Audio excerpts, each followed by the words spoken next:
Hello everyone, I'm very glad that you listened to my story. Please give me a follow and like the video if you enjoyed it. Feel free to comment and provide feedback so I can improve the sound quality. Yes, I will now continue the unfinished story. Adventures of the Randy Elfmaid Book 2. Chapter 1. There they are, my lady, Larkin said. I reined my mount to a stop at the edge of the meadow. My magnificent white stallion whinnied and pranced in place. Warlock was a beast of movement and battle.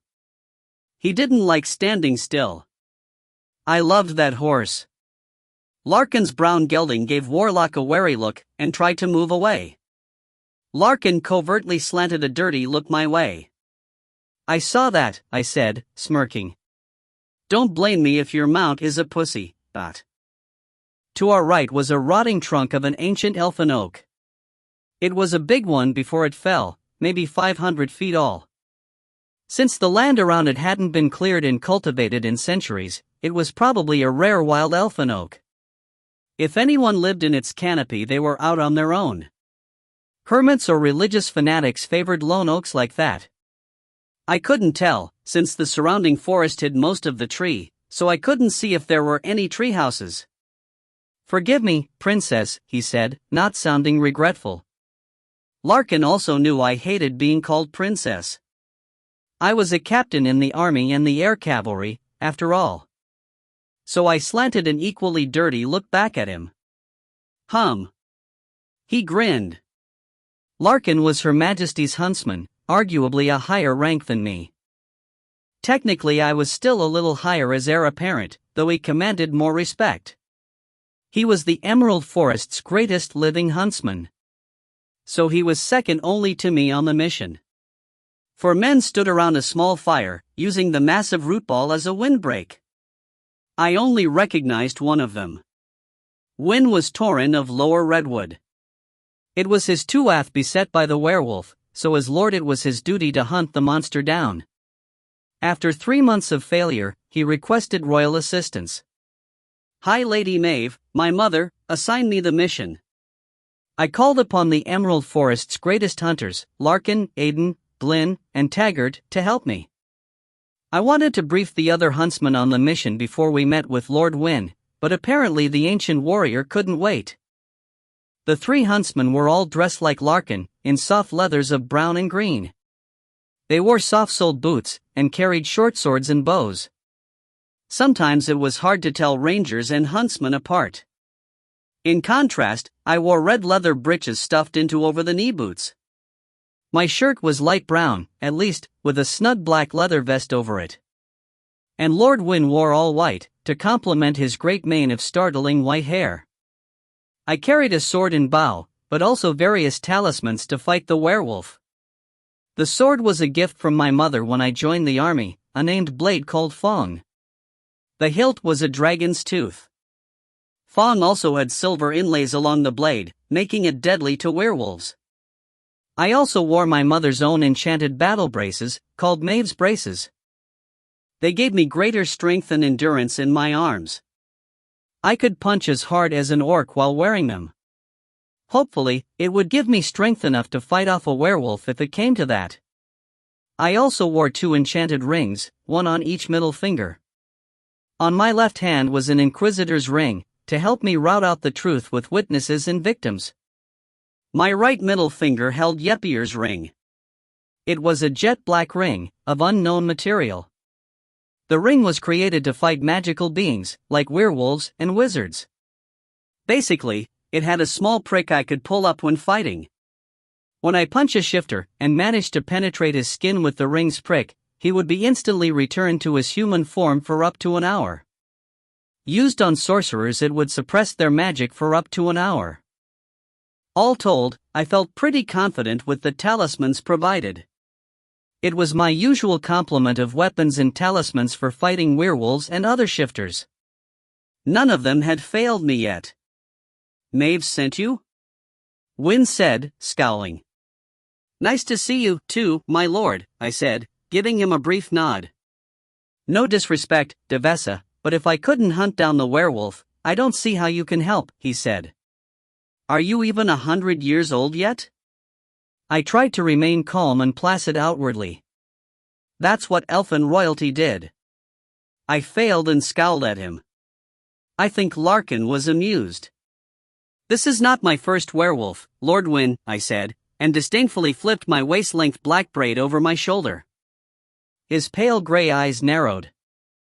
And honestly, I'd have expected a 3,700-year-old warrior to make short work of a mere werewolf, but what can we do? Wynn turned blood red. His pale complexion really showed it, too. I didn't care. He always irritated me. He had nothing but contempt for anyone younger than himself. Hell, he was almost 1,200 years older than the High Lady, so he questioned most of her decisions. I was just 101, just barely an adult elf, so a mere child in his judgmental eyes. Yet, I'd hunted a dozen werewolves in my time, and never failed to vanquish the beasts. Mom liked to give me challenges, so I'd be ready when it was my turn to rule the Emerald Forest. It's not like that. This beast is different, he said through clenched teeth. I know, I said, and wagged my brows. A randy fellow, from what I hear. Wynn turned red again, but held his tongue. Oh? Taggart said. He was the lone half-elf. Though he was only 680, he looked remarkably like an early middle-aged human.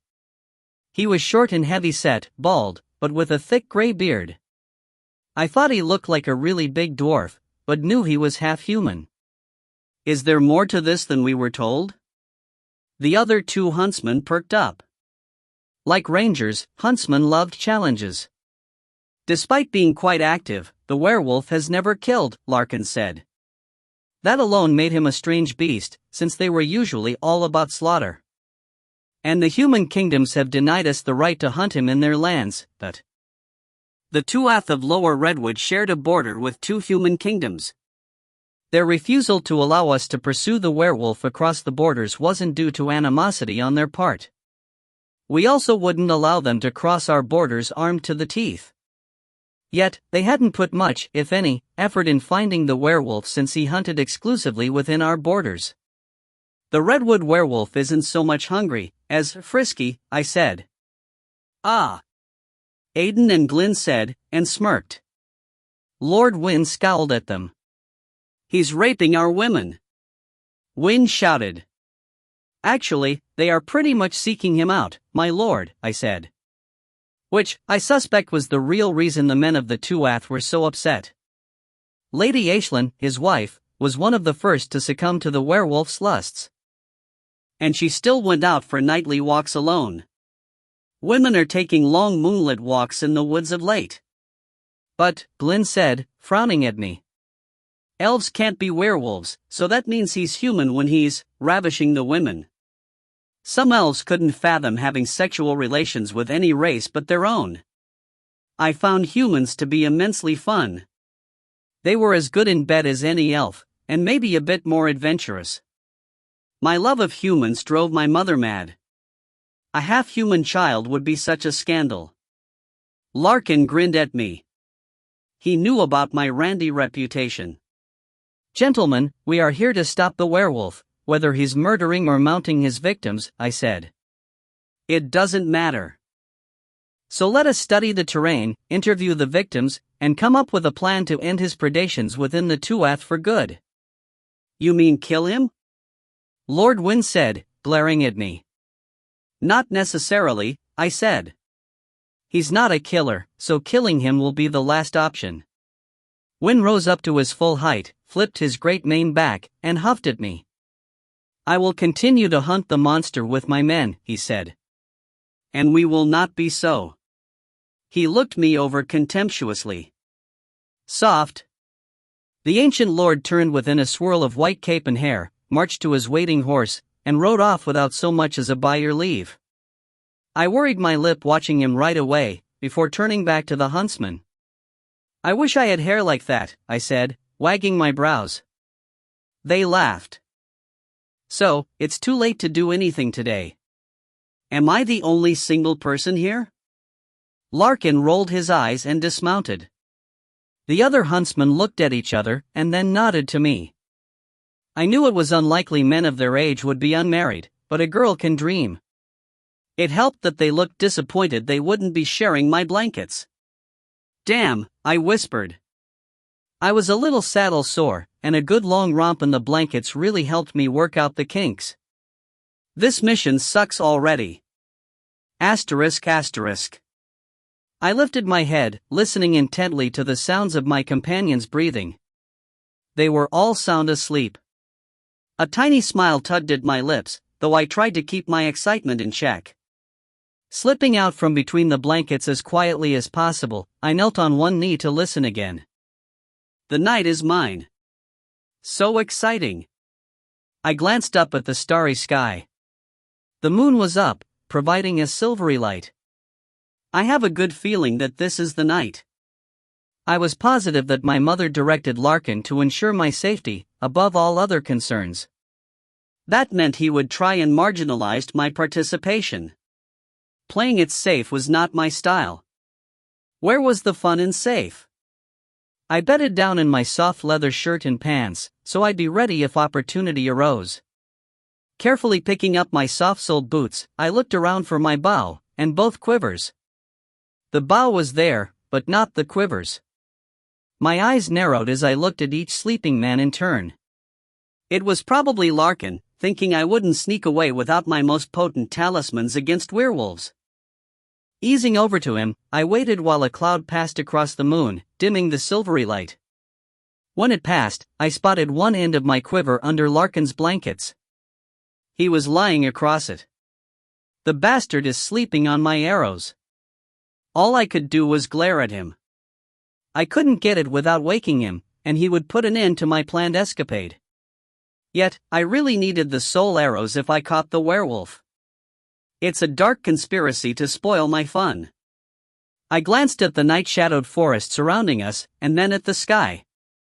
The moon was almost full, or what was called a werewolf moon. Of course, I knew a full moon was not necessary for a werewolf to shift, but shifters were a lot more active and aggressive during a full moon. I know he's out and about tonight. I can still scout the area, even without a bow.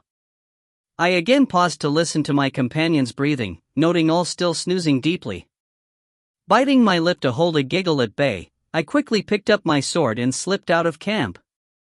Maeve's braces gave me the strength I needed to confront the cursed shifter, Yepir's ring gave me a way to temporarily neutralize his curse, and the silver on my sword would kill him if it came to that. Larkin will be so pissed if he wakes to find me gone despite his efforts. I didn't stop to put on my boots until I was over the next ridge. The air was cool and crisp, and the forest a feast of earthy scents. My sensitive elfin nose picked up fox, rabbit, deer, and even a human. The human scent was so faint I guessed he passed through between 3 days and a week back. I loved the wet rot smell of the lowlands along rivers and lakes. The capital where I grew up was in the hill country, which was a little drier. Hearing a shuffling sound to my right, I grinned and eased towards it. Just minutes later I spotted a deer snuffling through the dead leaves on the forest floor, between stripping low branches of leaves and tender new growth. I stealthily moved closer and closer, practicing my woodcraft. I loved to hunt like this. Counting coup hunting, where the goal wasn't to kill, but to surprise the prey. The deer was a speckled doe, her reddish coat devoid of color in the night shadows. Mostly all I could see was her outline and the little white spots decorating her hindquarters. Easing closer, controlling my breathing, I got closer and closer even as she moved towards me. I lunged at her. I count coup on you. And slapped her on the butt. That deer took off like a lightning bolt. I smelled her urine as she squirted her bladder empty in fear. I giggled, watching her vanish into the night shadows. After a few minutes silence returned to the forest. Dropping to one knee, I centered myself and held my hands out, palms down. My training in magic was coming along nicely. My teacher, Master Egan, thought I was gifted in the arts. Whispering the spell, I felt the magic flow through me. It burned a little. Not particularly pleasant. Ah, I said, smiling down at the map of the region hovering a foot off the ground. It was bright as day, so I could make out tiny details. There was even a tiny miniature likeness of me on it, indicating my location. Closer than I thought. The river valley where most of the attacks took place was just over the next ridge. So waving my hands to dispel the magical map, I took off running. I loved running through the forest. Elves were creatures of the forest. Our first love was the eternal forest. The steppe elves must be miserable creatures, I muttered. There were only a few elfin people I'd never visited, and the steppe elves were one of them. They were nomads, acting more like humans than elfinkind. They didn't particularly like other elves, or any other sentient creatures. Soon, I was standing atop the ridge. The forest was even thicker in that valley, so I couldn't see very far. I cast out with all of my senses, noting the unease in the air. The air was silent, the night birds having reason to remain quiet. It seemed even the insects were subdued, if not in hiding. Something foul is afoot, I whispered, a tiny smile tugging at my lips. Yeah, I was excited. Werewolf?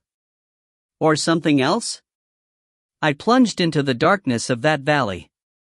Heading for the river, I was alert to anything and everything. I crossed game trails recently used by deer, rabbits, and even real wolves. There was a lot of life in that valley, and I sensed it all.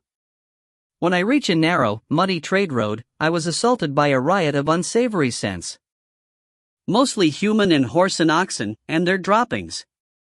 Trader caravans didn't smell very nice. But then, I hurried to a spot, just making out a large footprint in the soft earth. Dropping to all fours, I sniffed it and all around it. Werewolf. Their scent was quite distinct. The scent and print were fresh. Next to it was the much smaller footprint of an Elfmaid, and it smelled just as fresh. Have to say, I got a little excited. Maybe more than normal. Odd, that. Oh my, I think there's going to be trouble, I said, following the trail. It didn't take long to find that trouble, either. I heard a faint squeal, then rustling. I took off running towards the sounds. Then another squeal, definitely a woman. Not on the road, I said, stopping and holding my breath to hear better. Down by the river. I plunged into the forest. I raced through that thicket as fast as I could, heart hammering and a thrill up my spine. Soon I heard running feet. She was running from him. I heard the werewolf growl, crashing through the woods after her. Then she hit the ground with a pained grunt. I'm coming! I cried. Suddenly I was out of the thicket, and there was the river. To my right was the Elfmaid, on her back and crawling backwards as a huge monstrosity of a werewolf loomed over her. He had to be 10 feet tall, half man and half wolf. I've hunted a few in my day, but that was the biggest one ever. His fur was dark brown, almost vanishing in the darkness. Every werewolf looked different. This one had the longest snout I'd seen, with very sharp features. His ears were big, pointed, and stood straight up. And his taloned hands were wicked scary looking. His teeth were stark white in the moonlight and were the most frightening of all. He was big in more than one way, too.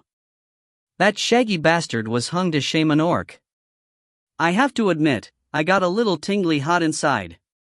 My mouth watered, and my imagination took over for a second. His scent washed over me, and I knew his was the trail I followed on the trade road. Up close, it was a much headier scent. It called to something deep and primal. The other Elfmaid must have been affected the same way. She stopped backing away, and rose up on her knees. When he moved in, she reached out and grabbed his erection. I realized he was quickly morphing back into a naked human man. He was shrinking fast, but that gigantic cock remained the same size. His nearly hairless human skin shone brightly in the moonlight. Who knew sex could soothe such a savage beast? I thought. Her knees spread wider as she knelt, and the Elfmaid looked up into his fierce eyes as her mouth opened wide. I froze, realizing she was about to suck him off. No resistance at all. She was definitely one of those women out walking and hoping to be accosted by the frisky werewolf. "Stop it!" I cried. Not sure why. I didn't really blame her. I kind of wanted to go down on him, too. But the powers that be decry he must be stopped. I had my orders, and would do what I had to do to stop the beast. Quickly! I found him. Bring up the warriors with the silver wolf spears. The werewolf stepped back from the Elfmaid as he wolfed out again, looked all around, and growled menacingly. I froze, stunned by how fast he could morph. None of the other werewolves I hunted could transform between man and wolfman so fast. Most took a few minutes to change. Then he surprised me out of my reverie when he turned and jumped into the river. He's getting away! I cried, starting towards the Elfmaid, gawking at the escaping shifter. Hurry! He's swimming across the river. I reached his prey just as the werewolf emerged on the far bank and ran into the forest. In a flash he was gone, though I could hear him crashing through the woods for a few more minutes. His woodcraft was lousy. "Are you all right?" I asked the stunned-looking Elfmaid. She was on the small side, but a full adult. I guess her to be around my age. She had long red hair and big green eyes. "He didn't hurt you, did he?" "Bitch," she cried, leapt up and kicked me in the chin. Chapter 2. There was a lot of unusual activity in and around Dunlow as we approached the next morning. Armed men were everywhere, and many looked at us with angry eyes. I'm sure they didn't appreciate outsiders coming in to save the day. Had to be embarrassing. The town of Dunlow was the only town in the Tuath of Lower Redwood. Most Tuaths only had a single site large enough for a town charter. They had lots of 1 to 3 tree villages, though. Lower Redwood was pretty densely populated by Emerald Forest standards. Since they were just an hour's walk from the border, the town was surrounded by ramparts and a moat. 10-foot-long logs stood on end topped the earthen ramparts. I noticed the small Down Low enclosure was burned to the ground. What happened to Down Low? I asked the gate guard. He looked tall and strong, filled with the arrogance of a professional soldier. There were a dozen soldiers guarding the gate into town. They wore the crimson and white livery of Lower Redwood, armed with swords, shields, and spears. Their helmets were lined up along the wall. "Some of the men chased off the humans and burned it down," he said. "Why would they do that?" "A human assaulted one of our women." "Are you sure?" I said. "It had nothing to do with the werewolf attacks." The look he gave me said it had a lot to do with the werewolf. The men of Lower Redwood were angrier than I was led to believe. "I wouldn't know, Elfmaid," he said. "He just downgraded me to nothing.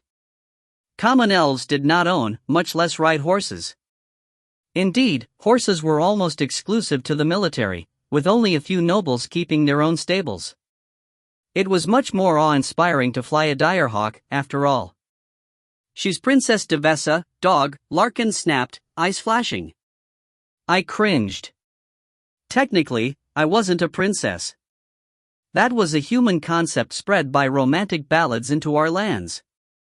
I was the only daughter of the hereditary monarch. Officially, I was heir apparent of the Emerald Forest. Yet, in recent decades the term princess was bandied about more and more, mostly among the common-born elves. A few elfin realms had made it official in their lands. "Thank you, Larkin," I said, and turned angry eyes on the soldier. "Send word to Lord Wynn that we have arrived." "Yes, ma'am," he said, and hurried away. He at least looked a little concerned that he'd be in trouble. Even though elves weren't required to grovel before their rulers like in many human kingdoms, rude behavior toward a royal was not acceptable. The other guards averted their eyes, still looking angry. I nudged my mount over to another soldier, forcing him to look up at me. "What's your name, soldier?" I said. "Owen, ma'am," he said. "Why are everyone's feathers rustled this morning, Owen?" I asked, indicating all of the men and soldiers running around the fields and up and down the roads into town. "3 more werewolf attacks last night, ma'am," he said. "Really? He didn't return to human lands when I chased him away last night?" The soldiers all stared at me. "That was you that saved Anna?" Owen said. "Was that her name?" I said, frowning. "She just kicked me and stomped off in a huff." "Yes, that was me. I didn't think he'd continue hunting. He usually takes 2 or 3 victims," he said. "He got 2, and you saved 1. Victims?" Aiden said, and all of the soldiers stiffened. Even I knew what was coming, but it had to be acknowledged. Everything I've heard is the women are all willing participants, if not eagerly searching out a tryst. Half of them pulled their swords. "Cease and desist," I cried. "How dare you pull weapons on us?" First time in my life an elf pulled a weapon on me. I just shook with emotions, and not sure what emotions. They just committed a capital offense. "The Tauren will hear of this," Larkin snarled. "No," I said. "It stays here. Sheath you blades. Now." The soldiers seethed, visibly shaking, but they slowly put away their swords. My heart pounded. I've faced death 100 times, but never was affected like that. In my worst nightmare I'd never dreamed a subject of the Emerald Forest would pull a weapon on me. "I understand emotions are running high," I said through clenched teeth. "But threatening me, the heir apparent, is a capital offense. No one need die today, but that means you will have to control yourselves." "My lady," Aiden said. "They can't be allowed." "No. I've made my decision," I said. Narrowing my eyes, I gave them a withering look, "but it better not happen again." "Yes, ma'am," Owen said. "We're sorry. It's the damned werewolf." "I understand," I said. "It has to be frustrating for you, but I promise we will not leave until he is stopped." I glanced at my companions, who were just as agitated as the soldiers. "Owen, you have leave to escort us to the Tauren's court." The soldiers saluted and took off at a trot. I followed, with the others trailing behind. There was very little activity on the grounds, since in elfin towns everything happened in the trees. My group was the only ones on horses. Dunlow was a classic elfin town. There were 15 elfin oaks, in which the entire population lived. Brightly painted elfin homes decorated the trees from the lowest branches to the highest strong enough to bear the weight. Rope ladders and bridges stretched between the different homes and even between the trees. More solid wooden stairs spiraled up most of the trunks. Stables and storehouses dotted the ground under the trees, but none of the elves lived on the ground. The only residences on the ground in an elfin town were in the area just outside of the town proper set aside for the non-elfin traders. It was usually called the Down Low, but sometimes Dirt Town. The Tauren's court was located in the centermost elfin oak. That tree held the Tauren's residence in its highest branches, with all of the government buildings spread through the rest of the tree. Very nice stables sat under the wide canopy, where we left our mounts. Lady Devessa, a man in servant's livery, said, bowing low. "Welcome to Dunlow and the Tauren's court." Teenage servants quickly took all of our gear, and took off up the spiral stairs at a run. Our possessions would be waiting in our assigned rooms. "Hello, Hagen," I said. This wasn't my first visit to Lower Redwood, so I knew Lord Wynne's head servant. He was tall, slim, and blonde, with the greenest eyes I'd ever seen. "How are your wife and 2 sons, Dot?" "3 sons now, my lady," he said, bowing with a big smile. "They are doing splendidly. Thank you for asking." "That is wonderful," I said. Glancing up, I raised an eyebrow. "Shall we go up?" "Please follow me," he said, and started up the stairs. I ascended the stairs to his left, since I was senior in social status. That placed him near the edge and me next to the tree. Also, it was customary for men to take the outside, and adults take the outside when climbing the stairs with children. The huntsman followed us. Dunlow was small, but a beautiful town. The country around it was hilly and covered in thick hardwood forest. Most of the cleared farmland was in the valleys between the hills. As we neared the top and the Torrens residence, I paused to look at the horizon. Pointing, I said, "That is the human town of Riverdale. I suspect the werewolf lives in or around it." Larkin and the other huntsmen studied it through squinted eyes a long moment. We could see the border, which was marked by tall, slim cedar trees not native to the region.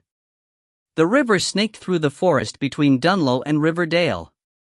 From our viewpoint, Riverdale was a cloud of wood smoke over cleared forest. I've never visited it myself, but understood it was about an hour away by foot. From that distance I could barely discern the town itself.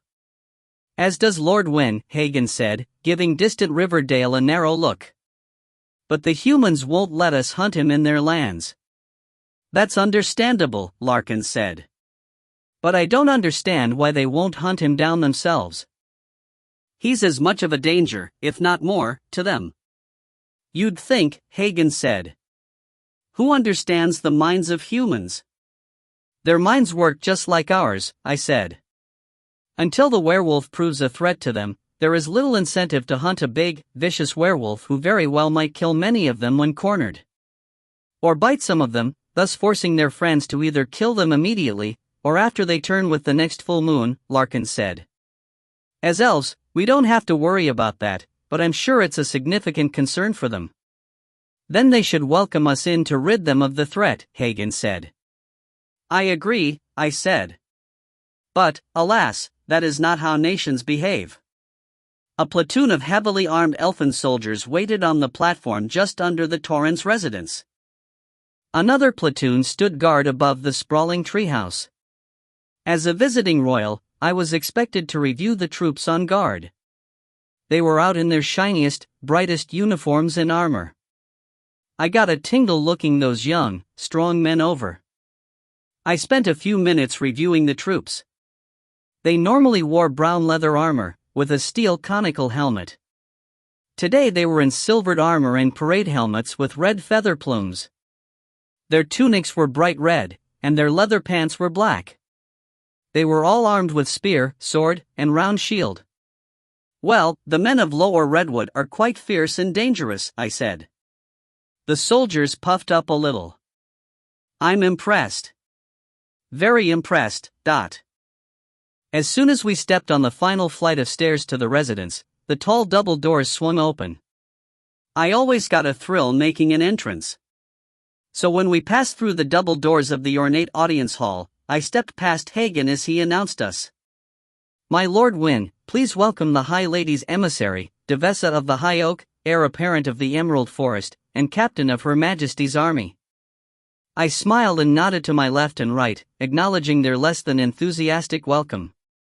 The men looked surly, while the women looked suspicious. My men followed a few steps behind. Lord Wynne and his wife, Lady Aisling, sat upon their large chairs at the far end of the tall hall. Humans would call them thrones, but in the Emerald Forest only the High Lord and High Lady were allowed thrones. To distinguish between large, ornate chairs and thrones, we decided only thrones rested atop a dais. No dais, no throne. So their chairs sat on the same floor I stood upon.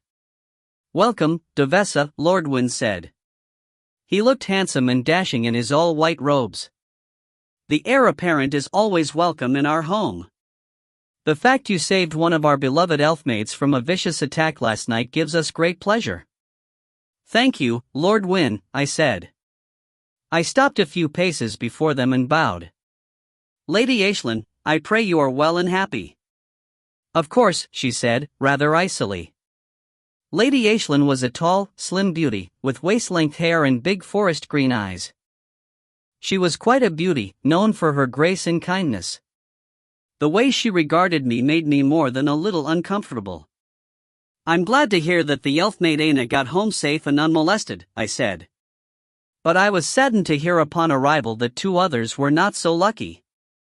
"Yes, it's quite disturbing," Lord Wynne said, scowling. I noticed a tiny smile flicker across his wife's lips. He glanced at Lady Aisling with more than a little annoyance. "My own wife fell victim to the monster last night. For the 2nd time." "Oh," I said. "That surprised me."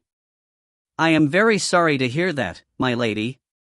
Our eyes locked, and I saw she wasn't the least bit distraught. In fact, it quickly turned into an angry glare. I have to admit, she kind of scared me. The great lady was a powerful sorceress. Which made me wonder how a mere werewolf could subdue her, much less molest her. Unfortunately, the answer to that was uncomfortably plain to everyone. "Did you see his face, my lady?" I asked. "It was quite dark, Devessa," she said. "I'm afraid I'll not be any help." "Perhaps," I said, my belly getting tingly. I was about to push the limits of my authority, and if she objected I'd be quite embarrassed. Yet, she was my best chance to resolve this quickly and without bloodshed. But then again, it's possible in the excitement of the moment you don't realize just what you noticed. "If you'll be so kind, I'd like to use a tiny bit of magic so I can review the experience through your eyes." The spell was really beyond my feeble abilities, but my mother entrusted me with a talisman that will perform the spell. The Inquisitor's ring was on my left middle finger. It was silver and enchanted with a spell to allow me to see an incident through another person's eyes. Normally, it was used in criminal investigations to determine guilt or innocence. I thought I'd use it on common-born elfmaids, not the Lady of the Two-Ath. It was well within her right as a noble to refuse my request. Lady Aisling's breath caught, and her eyes darted around the room. The men were all staring at her intently. I put her in a bad place, and we all knew it. Truth was, I just wanted to get the deed done as fast and easily as possible so I could go home. The Lady of the Two-Ath's eyes fell on my Inquisitor's ring and her eyes narrowed. My heart started to race. It wasn't looking good. What would I do if she refused? I didn't have the authority to force her to do anything. "I'll give you an experience," she muttered, eyes narrowing. "Pardon me?" I said, trying to hide a flash of fear. But of course," Lady Aisling said, rising sensuously from her chair. She moved gracefully up to me, no longer looking angry. That scared me more than the angry looks. The lady extended her hand. "Let's see if you notice anything I didn't." I hesitated, but slowly clasped her right hand with my left. All we needed was skin-on-skin contact using my ring hand. She arched a haughty brow at me, kind of worrying me even more, and then I started to center myself to do the magic, but Lady Aisling struck first. Her tilted elfin eyes narrowed, and her lips moved. Her spell lanced into me before I could release her hand. I felt it with every fiber of my existence. My breath caught, and my body froze. I couldn't move. She bound me with her spell, and a second later darkness engulfed me. Soon my eyes made out shapes, and I realized I was walking down a forest trail. Very dark, with the forest canopy blocking most of the moonlight. My nose picked up a myriad of invigorating forest scents: rabbit, deer, mouse, and more earthy scents of vegetation living and dead. I heard a dry twig snap in the near distance. My breath caught, and my heart started racing. I struggled to remind myself that I was experiencing the previous night's attack through Lady Aisling's memory. An unseen branch in the night forest scraped painfully across my left upper arm. I realized I wasn't seeing what happened through her eyes, but the spell she used forced me truly experience what she felt. Everything. "Oh. Is someone out there?" I said, and was answered by a low growl way too close. The musky scent of the werewolf washed over me. Too late I realized he was right behind me. "Aie." Terrifyingly clawed hands came around in front of me, and ripped my dress open, and then yanked it off my body. I spun around to find the beast towering over me. My eyes dropped, finding a huge erection rising before me. So big. I got a chill, and my insides turned so hot and tingly, while warm wetness spread between my legs. His scent was so thick. There was no ignoring it. At first it was just an animal scent I recognized as werewolf, but there was something about it I'd never encountered before. I really liked it. It was intoxicating. Boo! I heard myself sigh, and relaxed as he seized my shoulders and bore me straight back to the ground. My back bowed, pressing my naked belly against his furry belly. Oh yes. Yes. The werewolf quickly morphed to human as he straddled me. I looked in his face, but it was so dark and he had a beard. The bright moon was directly behind his head, turning him into a black silhouette, denying me a good look at his features. Then he grabbed my wrists, and pressed them into the dirt to either side of my head. I struggled, but didn't put much effort into it. Mostly, I managed to rub my breasts against his chest. He looked like he stared at them, before he lowered his face and started kissing, licking, and sucking on them. I writhed and squealed, struggling weakly. He easily held me down, and drove me crazy with his lips and tongue. I started trembling, and not from fear. "Oh, you beast," I said, though it was Lady Aislin's voice I heard. My legs spread wide, and he slid in between them with ease. I bit my lip, feeling his cock probing around my pussy. And then he found the spot, and forced my sex open. "You got me again, you monster." Really? That's her idea of resisting him? I thought. More like encouraging him. I cried when he suddenly thrust deep inside me. His enormity felt even bigger than he looked. I don't know about Lady Aisling, but I'd never been penetrated by anything so big. It hurt. A lot. But then, there was something so damn satisfying about it, too. Was that her feelings, or mine? He kissed me. I sucked in a deep breath, filling my senses with his scent. I felt myself slipping under his spell. The scent. His very scent was an aphrodisiac. Why wasn't I told that? I thought. Is that why none of the women fight back? Ooh, I sighed raggedly. He thrust into me hard and fast. His cock was still swelling. Not the whole thing, either. It wasn't swelling at the base, but just the head. Knotting? Really? He's not even a real wolf. Oh, but it felt so damned good. No one's ever filled me up like that. Soon it was so thick he couldn't pull out of me if he wanted to. My legs wrapped around him and I ground myself against him. I started bucking, writhing, crying out with every thrust. It was the most amazing thing I'd ever known. He growled, even in human form, and kissed and sucked on my neck. I squeezed my vagina around him, wanting his seed inside me so much. I wanted it. I needed it desperately. Yes. Yes, I gasped out. The rush to climax started, and there was nothing I wanted more in the world. Yes. Yes. He was so knotted up inside me, the werewolf could barely slide in and out enough to call it thrusting. He was grinding against me, while I ground against him. And I went over the top. My body erupted with intense pleasure. I froze, body pulsing with pleasure, and struggled to breathe. And then I felt him come, pumping so much hot seed inside me. Head spinning, huffing and puffing, I relaxed completely beneath him. The beast slowly deflated inside me, and the moment he could pull out he did so. I sighed, feeling empty.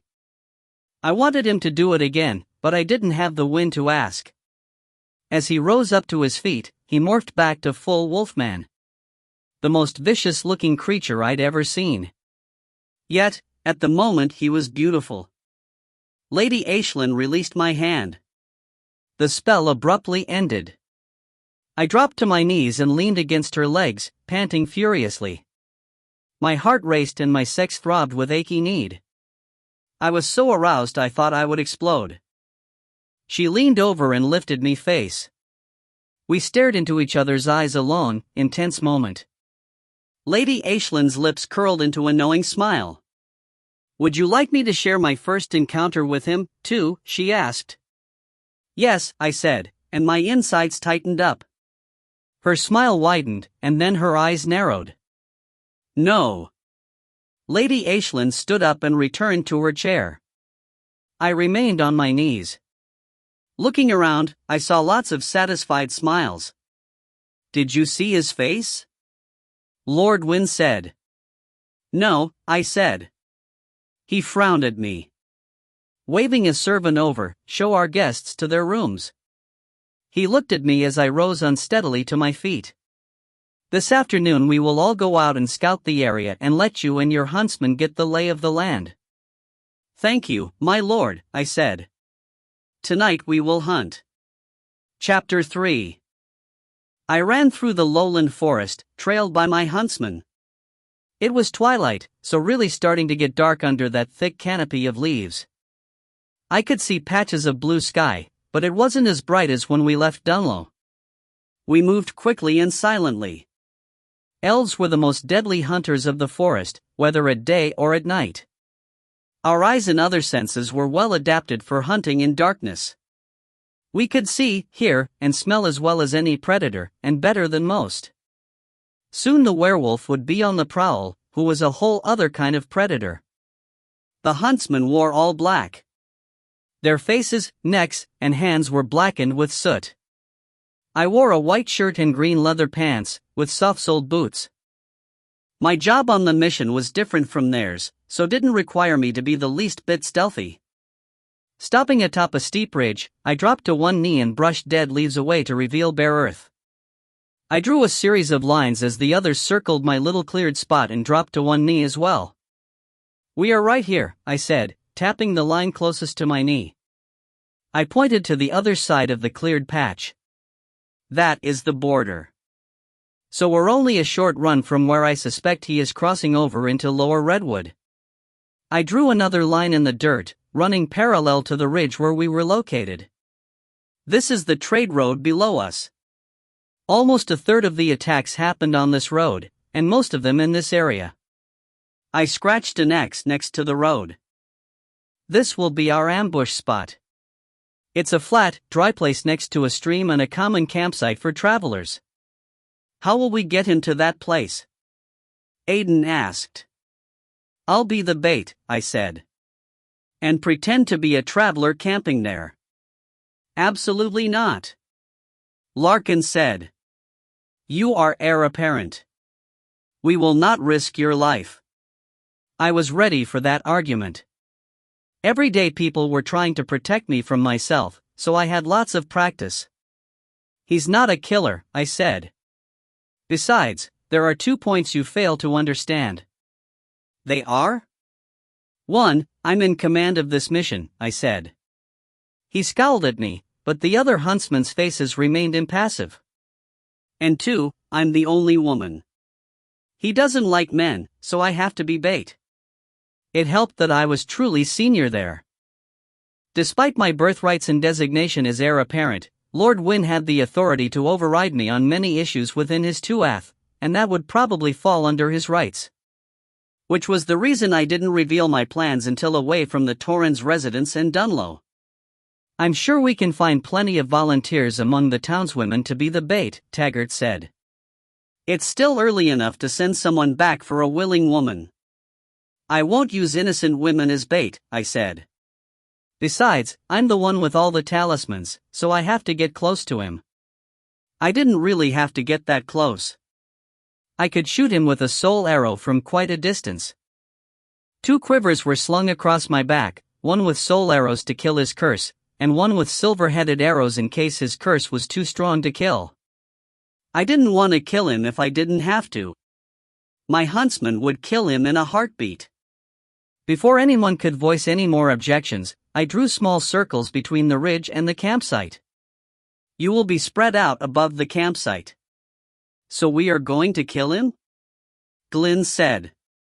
The huntsmen were all armed with wolf spears. The spearheads were a foot long and silver-cased. Silver negated the curse's immortal element, and allowed the shifter to be killed by any weapon. Even if no one managed to strike a mortal wound with the silver-headed spears, if one of them could get a spearhead into him anywhere on his body, a simple knife or sword would then be sufficient to kill the werewolf.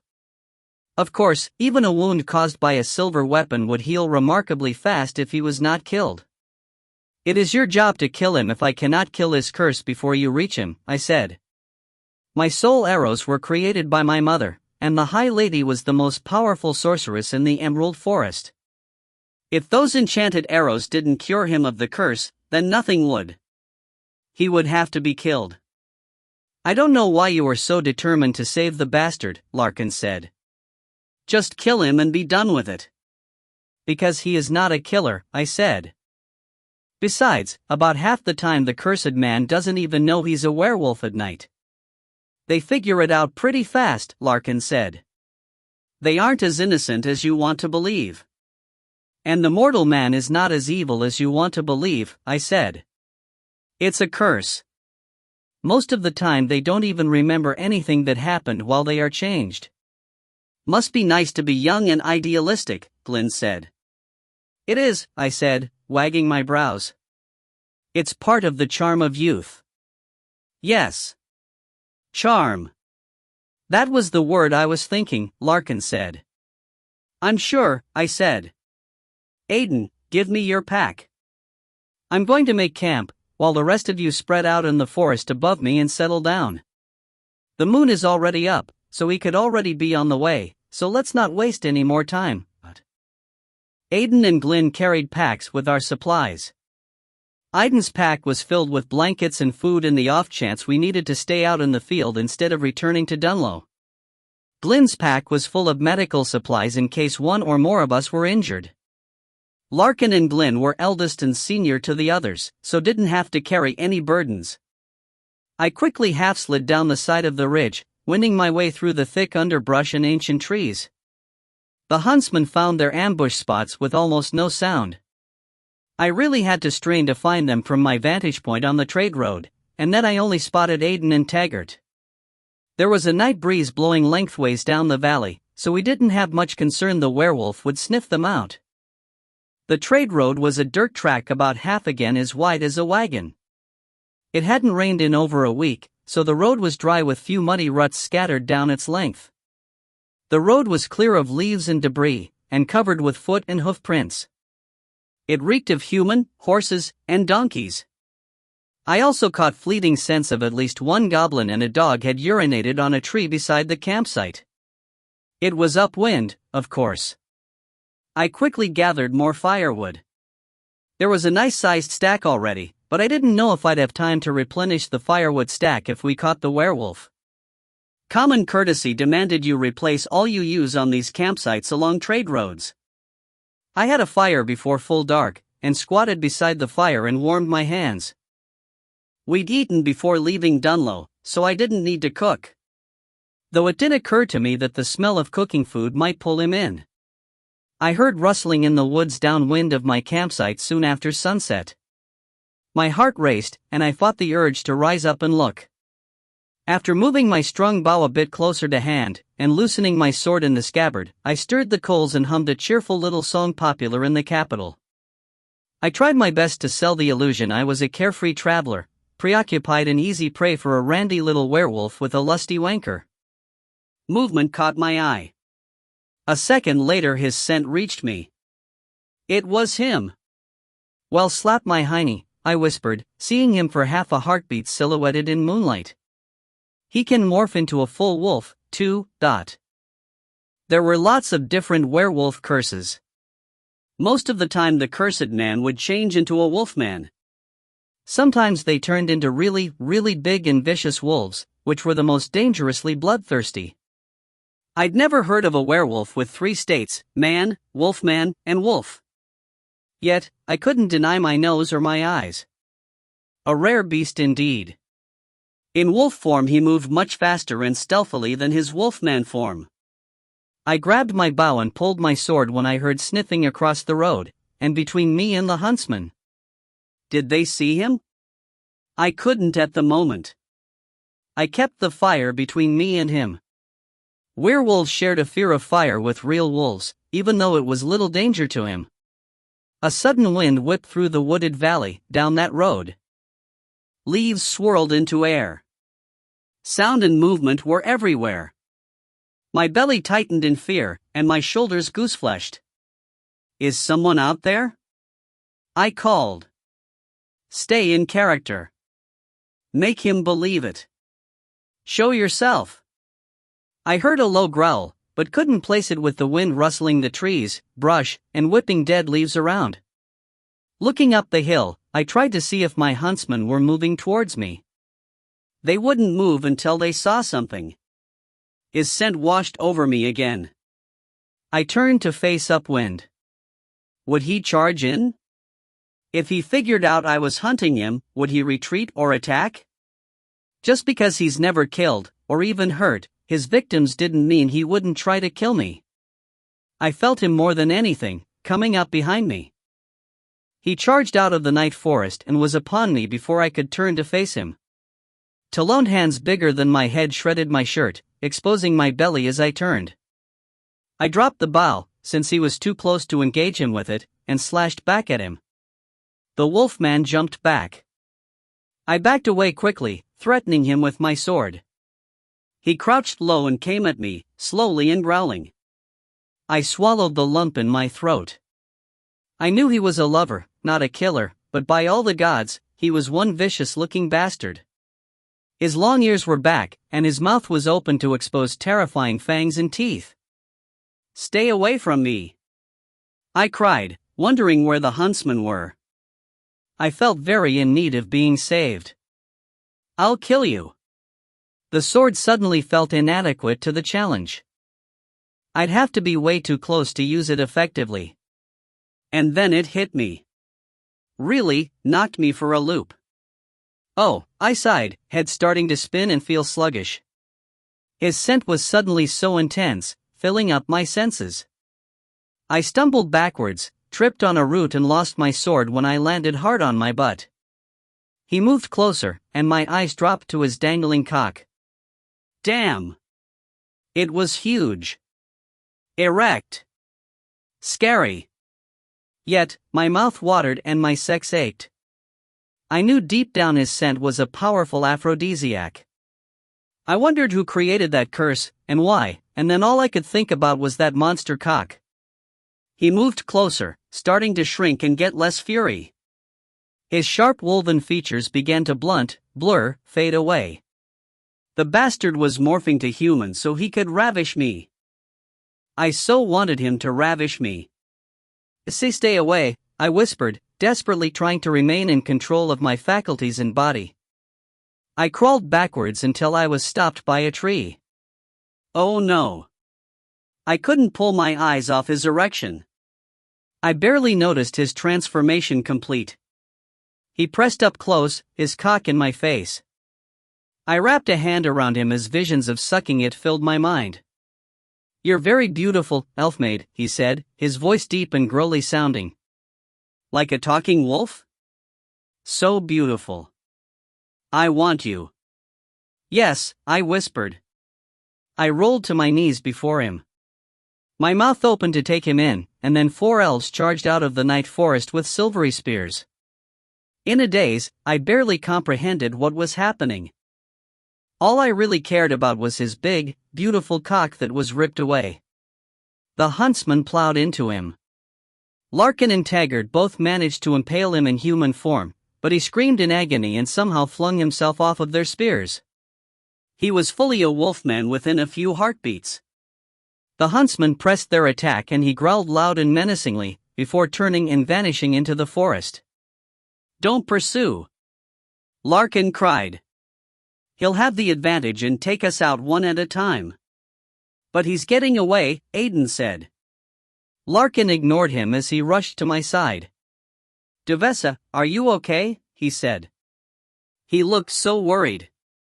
Are you hurt? I'm fine, I whispered, finally getting control of my wits. His scent is enchanted. It overwhelmed me, but I'm fine now. He got away, Aiden snarled, looking highly agitated. They all looked on edge, with Taggart and Glynn standing guard with spears ready. Damn it. No, he hasn't gotten away yet, I said. I chased him away last night, and he stayed on this side of the border to catch 2 other women. So he's still out there. Let's go get him. Yes. Taggart cried. It's too dangerous, Larkin said. I heard my mother in that assessment. She wanted me to learn, to gain experience in dangerous situations, but still tried to protect me. Do you want to return to Dunlow and tell Lord Wynne we failed? I said, rising to my feet. I pushed him away when he hovered beside me, ready to catch me if I so much as stumbled. I snatched up my sword, and then my bow. If the werewolf catches more women tonight, after we failed, Lord Wynne will be furious, and rightly so. She's right, Glynn said. If we stick close together, then the hairy bastard's no match for us. Aiden put out the fire and took up the pack. I gave Larkin a defiant look, and he sighed in resignation. We all knew I'd win anyway. Let's go! I cried, and took off after the werewolf. His scent was easy to follow. Very distinctive. I found it interesting that the men were not affected by it at all. Even the little I could smell made my inside hot and quivery. Keeping my distance was imperative, but at least the men were safe to close with him. He led us a merry chase. His trail went straight into the river, and we had no choice but split up then. I went right, towards the border and Dunlow. My guess proved correct, and I found his trail where he came out of the water a couple 100 paces from the entry point. We quickly gathered and were on his trail again. Despite my early assessment that he had poor woodcraft, the werewolf could only be followed by his scent. I saw no broken branches or twigs. His tread was soft, not disturbing the ground or leaving any footprints. Fortunately, his distinct scent clung to everything he brushed against. The scent grew steadily stronger as we closed. Movement up ahead caught my eye. I held up my fist and everyone instantly froze in place. The shifter was just discernible through the night-shrouded underbrush. The sounds of the river were to our left, and the air was filled with the sound of insects and lonely frogs seeking companionship. Seriously, their croaking was incredibly loud. The werewolf dropped to all fours, sniffed the air, and then turned his face straight at us. My eyes locked with his for a brief second, and he roared. What a sound of frustration! Before I could react, he morphed into a full wolf and took off running. We've been spotted, I cried, and ran after him. Werewolves were fast, but so were elves. I held my bow and sword before me to block aside all of the small hard-to-see branches, and ran for all I was worth. We started gaining, until he realized it. A sudden burst of speed pushed him beyond our sight. Still, we followed the sound and scent. The border! Glynn cried, slowing. The border with the human kingdom of Alban was marked by a line of cedar trees not native to the region. To our right was the Mahan River, with the kingdom of Mon on the other side. Keep going, I said, racing past the tall, column-like cedars. A flight of arrows passed overhead before I got a dozen paces across the border. We all dropped into defensive crouches. Do not cross the border, elves. They were all well hidden. Probably human rangers. We were vulnerable. We're friends of Alban, I called. Tell that to the men and women you beat and drove out of Dunlow, another man called. I grimaced. Rashaks always come back to haunt you. Still, I doubted the men of Dunlow regretted their actions, but they would eventually. It would take time to regain the trust of the human traders their economy depended upon. That was a mistake, I called. The werewolf has put everyone on edge in Lower Redwood. He is a threat to the peace. "Help us catch him," Larkin shouted. "Stay on your side of the border," the first voice shouted. "They're not going to help us," Glynn growled, fists tight on his spear. I sighed gustily. "Go back. We're not going to win through." We slowly retreated back behind the border cedars. Once on the other side, we felt safe to turn our backs on the human rangers. I told myself they were just doing their job, but damn it made me so mad. We were that close to catching the werewolf. I said, breathing in a deep breath of the shifter's scent still clinging to a bush. An idea formed. I covertly glanced at Larkin. He wouldn't like it. What he doesn't know won't stop me. I smiled, my mind starting to work on my little scheme. Oh, it was a good one. And it held the promise of providing me with a little sport, too. Riverdale, here I come. Chapter 4. We trudged into Dunlow well after sunrise. Lord Wynne and the men of the city were pretty happy. They were all smiles and thank yous. The women didn't look so pleased, though more resigned than hostile. We ate and headed for our rooms for some sleep before we joined the hunt again that night. I couldn't sleep. For one, it was strange to sleep alone. I had a tingle to mingle, and there was a human town just an hour away.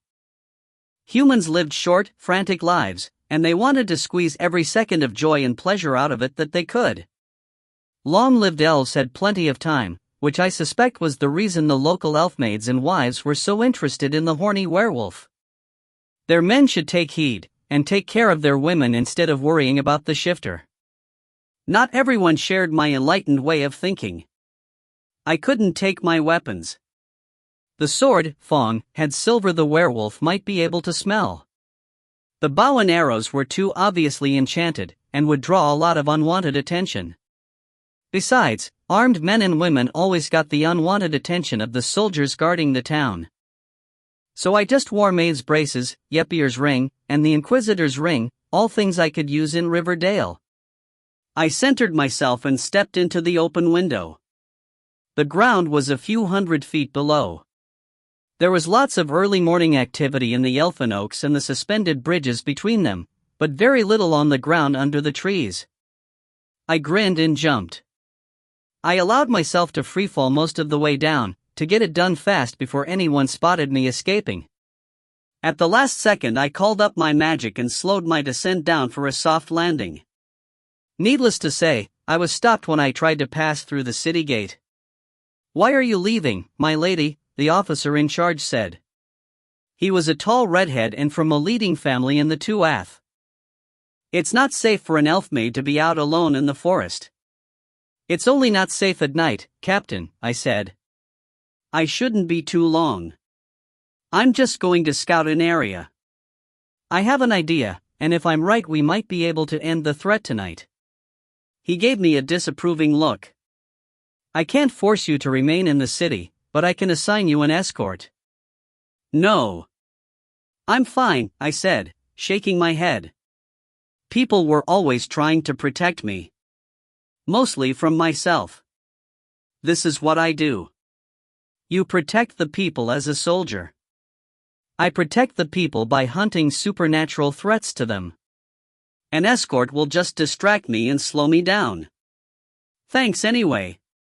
I didn't wait for his reply. Men like him would argue with me all day. I trotted away before he could find anyone to accompany me.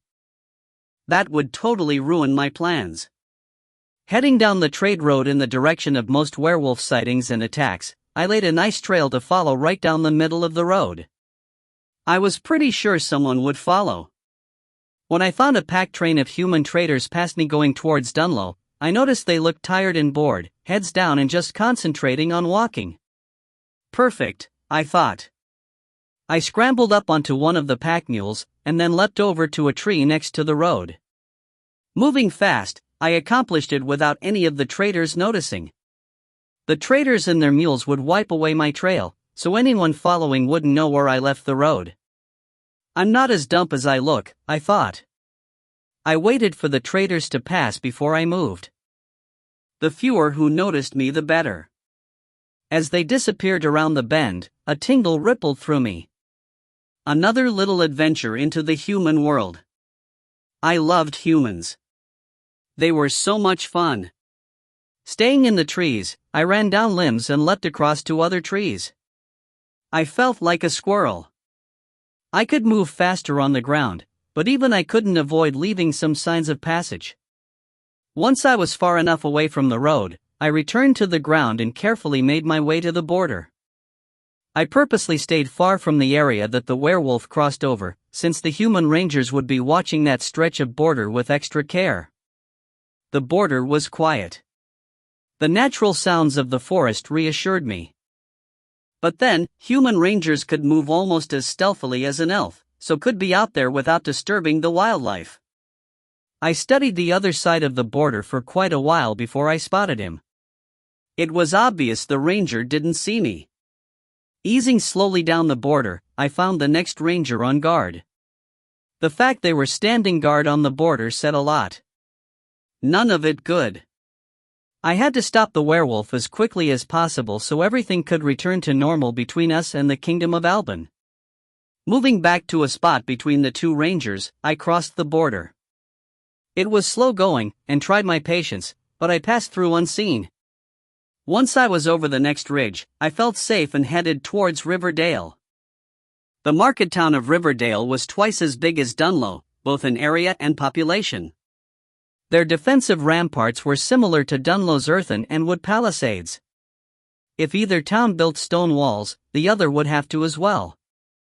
Stone walls would be seen as a threat. But the two trading towns couldn't be more different.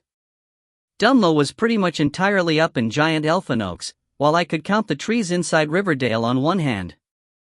And they were tiny trees, too. Riverdale was a maze of narrow mud streets, bustling crowds of humans, goblins, and elves, and half-timbered buildings and houses. The city's Lord Mayor resided in the only stone structure, a tall tower in the center of town. I arrived in the River Port District. The river was navigable, but only for small boats. It wasn't really a commercial waterway, but there were quite a few ferry boats to the smaller trading post on the Kingdom of Mon side of the river. Stopping, I sucked in a deep breath. Most elves found the smell of a human town offensive. I thought it smelled thrilling. Yes, the stench of refuse and human waste was ripe, but the air was also filled with wood smoke, cooking meat and bread, and sweaty men. I loved the smell of human men. One smell I didn't like, and no elf did, was fish. Ack! It reeked of fish down by the river. Humans love to eat fish. I'll never figure out why. Fish were so slimy and nasty. Speaking of slimy and nasty, humans ate snails too. It turned my stomach to think about, so I quickly headed for the gate into town. "My lady, would you care for a nice bass?" a fishmonger called, trying to wave me over. Yeah, I was horrified. "Come look. They're very fresh, I promise." "No thanks, I don't eat fish," I said. "Gimme those too," Herman, a newcomer, said, stepping into my field of view. He was 7 feet tall, and hideous to look upon. I've seen creatures like him many times, and have even fought them in battle, but at the same time I've never seen the like of him before. "What in the name of the holy oak are you?" I said, stopping to gawk. The big red monster cut his eyes at me. "I'm an orc." "What do I look like?" Orcs were big, ugly savages. Brutal monsters who rarely traveled outside of the wastes on the other side of the Emerald Forest. Finding an orc in human lands was almost unheard of, but finding a red orc was beyond anything I ever imagined. "Good morning, Drom," the fishmonger said. Drom tossed the fishmonger a coin, and was given the 2 bass. The red orc rolled his head straight back, open wide, and dropped a fish head first into his mouth. I cringed and felt a little queasy when he loudly chomped and crunched that slimy thing. And then he ate the other fish. "Ugh," I cried, tongue extended, and holding my belly. "That's so sick." "You ate fish raw." "Good stuff," he said. The orc looked me over. "You're an elf." "What?" I cried, looking myself over. I quickly touched my pointed ears. "Holy oak, when did that happen?" "Ha ha, you're funny," he said. "First joke I ever heard for your ilk, dot." "My ilk? You make it sound like it's bad to be an elf," I said. "Need I remind you of the bad reputation orcs enjoy?" "That bad reputation helps me in my job as a bouncer," he said. "Someone gave you a job? Why shouldn't they?" You're an orc." That seems to be the common sentiment of your ilk," he said. Yeah, my face turned red. Obviously, he was accepted by the locals, so I had to assume he'd proven himself. I'd never encountered an orc as well-spoken as him, either. Drom was full of surprises. I found myself both repulsed and enthralled by him. "Do you mind if I ask you a few questions?" I said, following after him when he headed for the town gate. "Like where you're from? Are all orcs red where you come from?" He gave me a dirty look. I guessed he was tired of just those questions. "You're cute for an elfmaid," he said. "Come over to the Crazy Horse. I work there. I'll bounce you on my knee and answer your questions." I froze in my tracks. He continued to walk. Local humans sometimes referred to casual sex as bouncing a girl. They also called it bagging, poking, and countless other things. Humans had more words for sex than I could remember. Also, I knew the Crazy Horse was the town brothel. Suddenly he wasn't so fascinating. "Wow, that's bold," I said. "Thanks. I'll keep you in mind if I feel the need to get bounced." Drom laughed, loud and heartily. I think he was quite pleased with discombobulating me. He was out of sight quickly, lost in the tangle of streets. I shook my head and turned down a different street. I didn't have anywhere in particular to go. I was hunting. "All orcs are sick," I said, unable to shake thoughts of Drom. He ate raw fish. How could I kiss and have sex with someone with fish breath? So sick. The very idea of sex with an orc was disturbing enough. Besides being bug ugly, he towered over me. He was huge. Wait, was he proportional? Thoughts of his big red cock hit me hard, making my belly tighten. I got a tingle down there, too. "I'm so sick sometimes," I muttered, trying to purge my head of him. It probably wouldn't be so hard if I didn't sneak across the border in part to get laid. I bet he's as big as the werewolf. Suddenly, thoughts of the previous night washed over me, making my skin gooseflesh. My nipples tightened, and warm wetness spread between my legs. Just the smell of him was so intoxicating. There was definitely an aphrodisiac element to his curse. Who would create such a curse, much less place it upon someone? I knew his scent. That's what I was hunting for first. Find his scent, I find our oversexed werewolf. At least I hope he's a werewolf, I said. Everyone always referred to him as a werewolf. What if he wasn't? There were tribes of shifters. At least 2 shifter tribes I knew about were wolves. Others were bears, eagles, lions, and even one of horses. If he was a natural-born shifter, then none of my talismans would work against him. He would have to be killed. That doesn't explain the aphrodisiac aspect, I thought. First I had to find him, and then figure out just what he was and what to do about him. And if I met a fun human man or two along the way, had a few beers, maybe had other kind of fun, so much the better. After all, everyone knew men were more talkative and open with their lovers. Right? Yeah, I'm the queen of justifications. Lifting my nose, I start sniffing as I worked my way through the crowd. I swear, Riverdale had the most crowded streets of any town I'd ever visited. Most of the people seemed to live outside of the town walls, but came into town every day. Shouldn't these people be working or something? Let me tell you, once I get the stench of fish in my nose, it's hard to be rid of it. Either that or everyone in that town was rubbing fish all over themselves. Just when I began worrying about failure, I caught a whiff of my prey on the wind. Werewolf! I thought triumphantly. Moving upwind, I kept my nose alert. I'd catch fleeting whiffs here and there. Each time the scent was a little stronger. And then nothing. I stood there in the middle of the street sniffing for so long people started to stop and watch me. I lowered my face and moved over to the side of the street. And promptly found the scent again. There was a spot on the wall he must have brushed against. It was very strong, and I felt his aphrodisiac hit me. Not hard, but it gave me a tingle down there.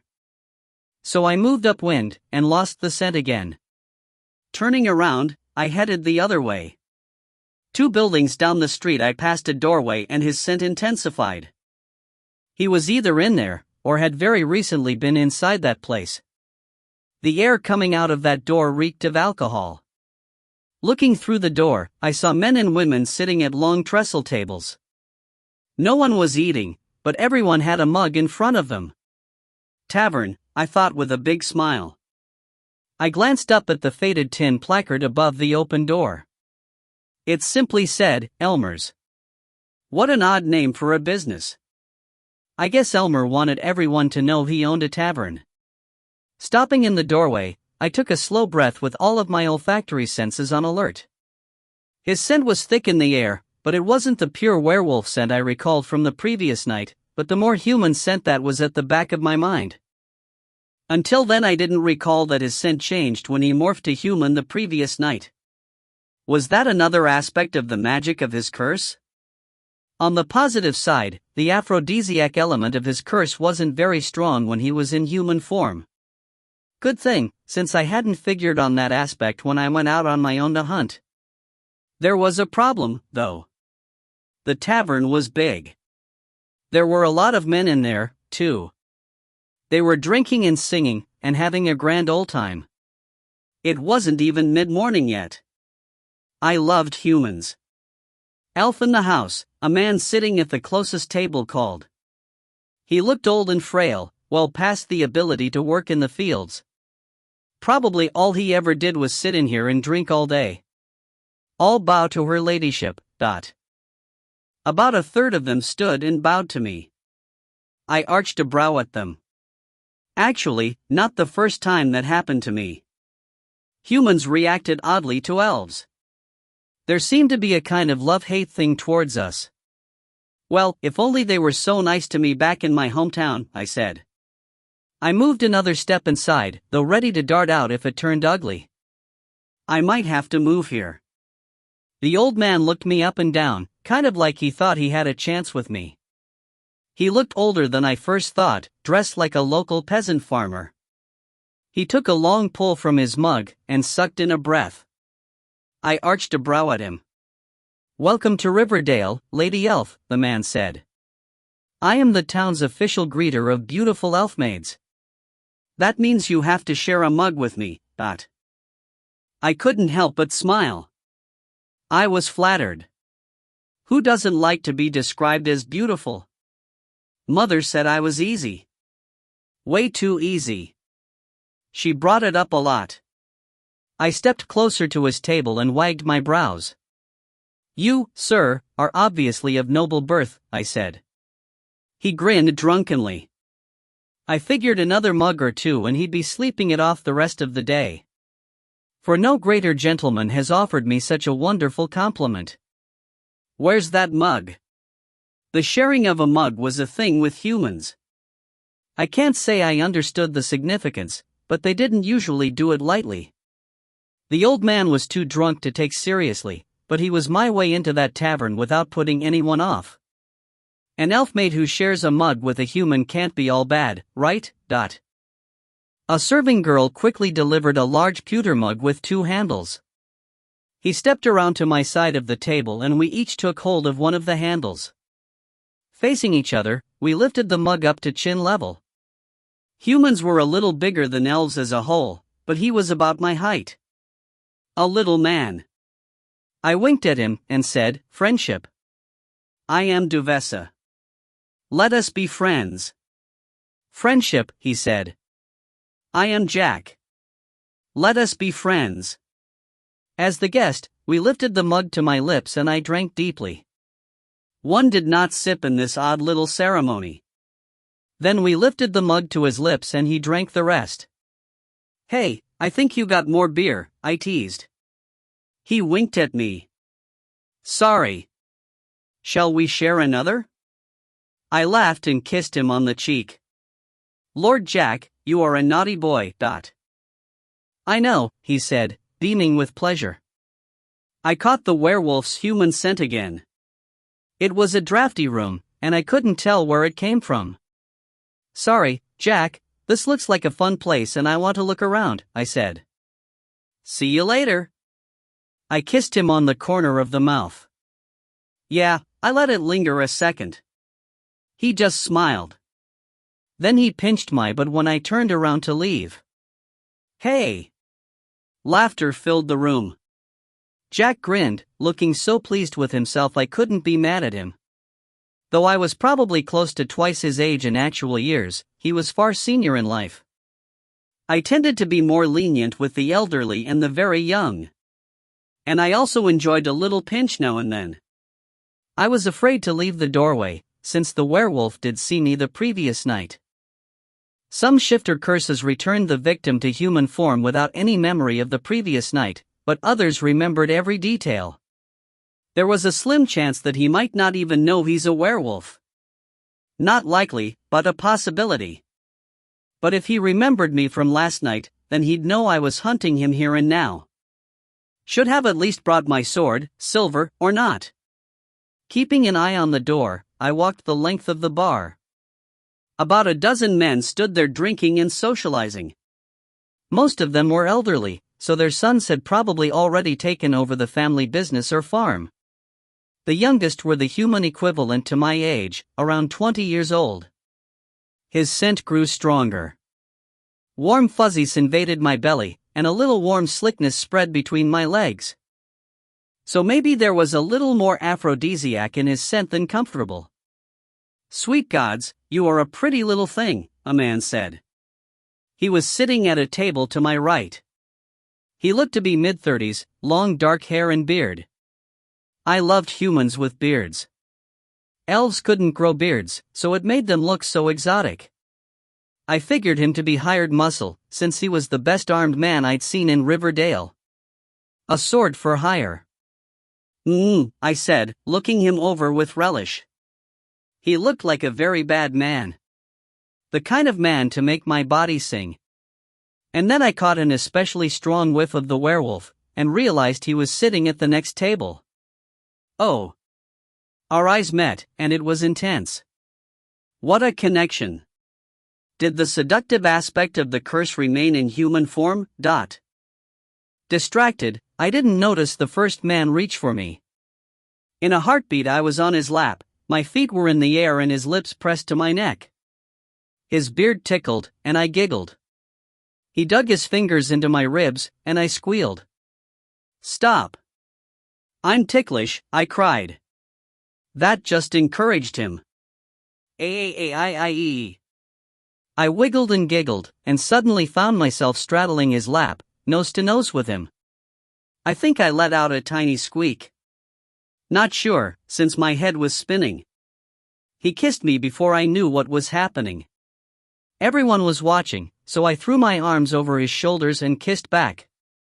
It got real passionate, very fast. One hand stroked my hair, while his other grabbed my butt. At the edge of my vision, I noticed my prey was watching with lusty eyes. Hell, everyone was quiet and staring intently at us. I could have such a good time carousing in that tavern. I swear, humans were the horniest creatures in the world.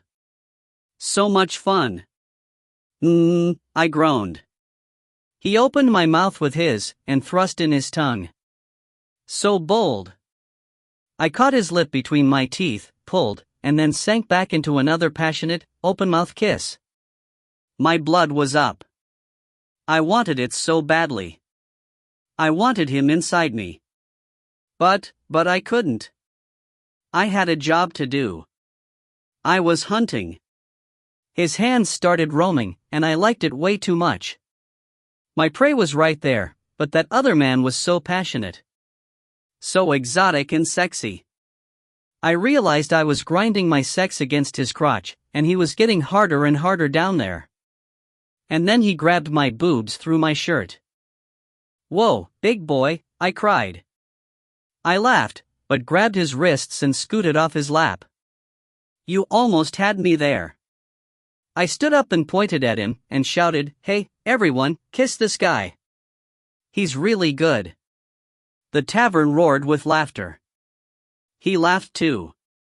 I joined in the laughter, but really I felt kind of discombobulated. He had my libido roused, but I couldn't abandon the hunt. I kind of wanted to.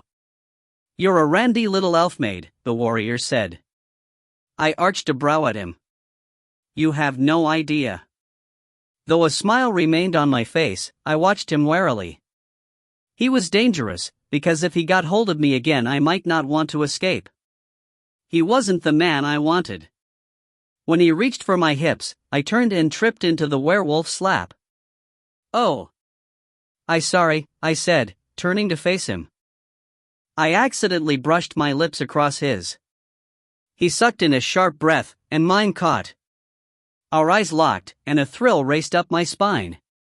His scent was so intoxicating. "Oh my, you are a frisky fellow, too, aren't you?" He blushed, looking around at the other laughing men and women. I shifted, grinding my butt cheek into his crotch. I felt a little rise, so caught his eyes and bit my lip sexily. "I'm sorry," I said breathlessly. "I didn't hurt you, did I?" No, I'm fine," he said, looking quite smitten. I smiled, and then tilted my face. He looked at my mouth, and I swear I thought he would kiss me. I so wanted him to kiss me. "You're just a dinky little thing. Fall in my lap any time." He was a big man, tall and broad-shouldered. I could feel the hard muscles of his torso. The fact he had kind eyes and a handsome face helped. His beard was short, brown, and looked soft. I just knew it would tickle when he kissed me. "You are as sweet as you are cute," I said, letting longing fill my eyes. I stroked his shoulder-length brown hair, while my other hand stroked his thickly muscled shoulder. "I'm Duvessa." "I'm, Garen," he said. "Son of Alec." "Are you a soldier, Garen, son of Alec?" He was wearing soft, undyed leathers. He smelled of the forest. Yet, there was a sword belted around his waist and numerous long knives. "Hunter," he said. "One of Baron Kale's hunters." That meant he was part of the Baron of Kate's household. Killing him, for any reason, would cause an incident. Of course Garen was already causing an incident by crossing over and ravaging multiple elfmaids every night. It didn't matter that the elfmaids all wanted it. In fact, the fact they wanted it so much was a big part of the problem.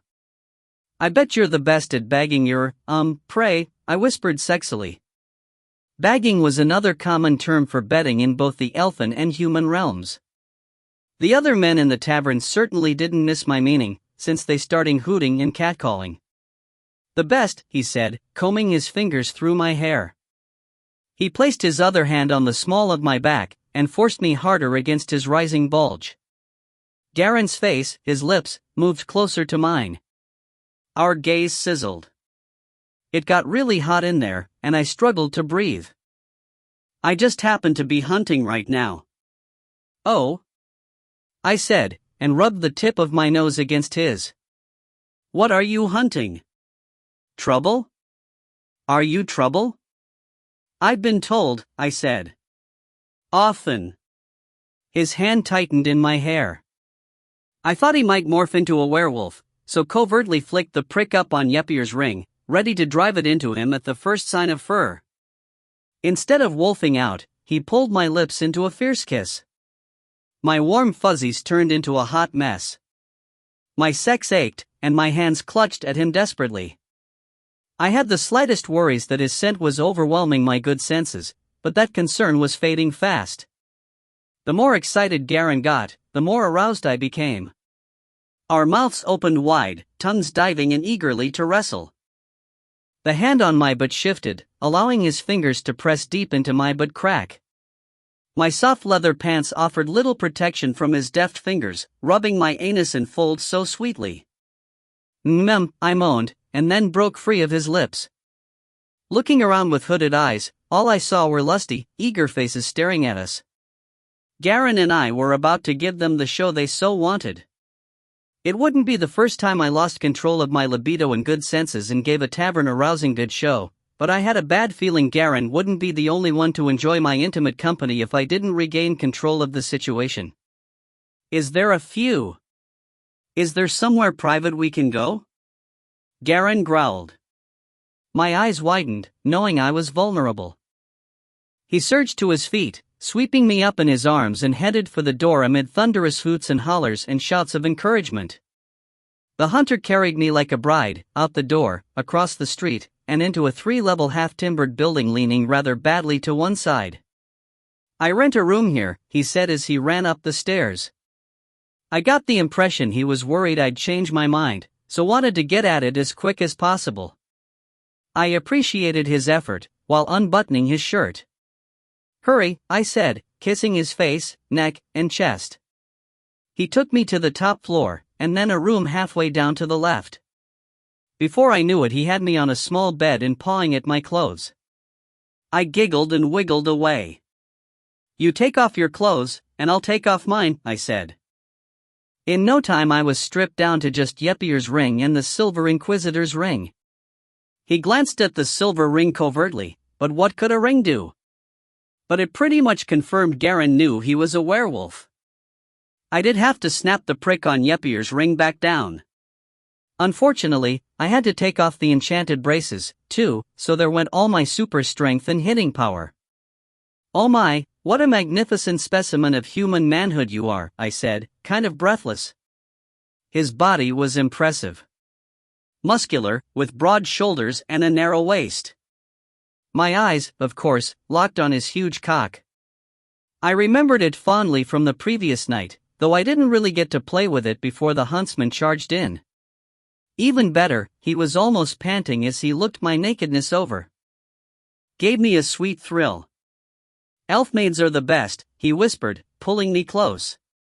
Our lips melted together. I held him tightly, feeling desperation filling me. His scent was so amazing. So arousing. So damned overwhelming. My sex throbbed with achy need. Then his arms squeezed me so wonderfully tight. Boo-hoo, I groaned into his mouth. Garen pulled away from my lips to kiss a line down my neck. I gasped and clutched at him. He quickly kissed his way down to my boobs. Yes, I gasped. He sucked and nibbled my nipples, sending the most amazing sensations rippling through me. I threw a leg around him, back bowing and head rolling back. He rubbed his bearded face all over my boobs. Kind of ticklish, a whole lot of sexy. You're the best, baby. My hand found his erection. My hand would not wrap completely around it. My dazed brain even realized he'd grown significantly down there. Was he wolfing out on me? Garen buried his face in the crook of my neck and shoulder, sucking in a deep breath. You smell so good, he said. Garen pressed me against the wall next to the door, and then seized both of my wrists and pressed them to the wall to either side of my head. He looked me dead in the eyes. I was so frustrated when you got away last night. What? Gotcha, he said, grinning. And then he thrust into me.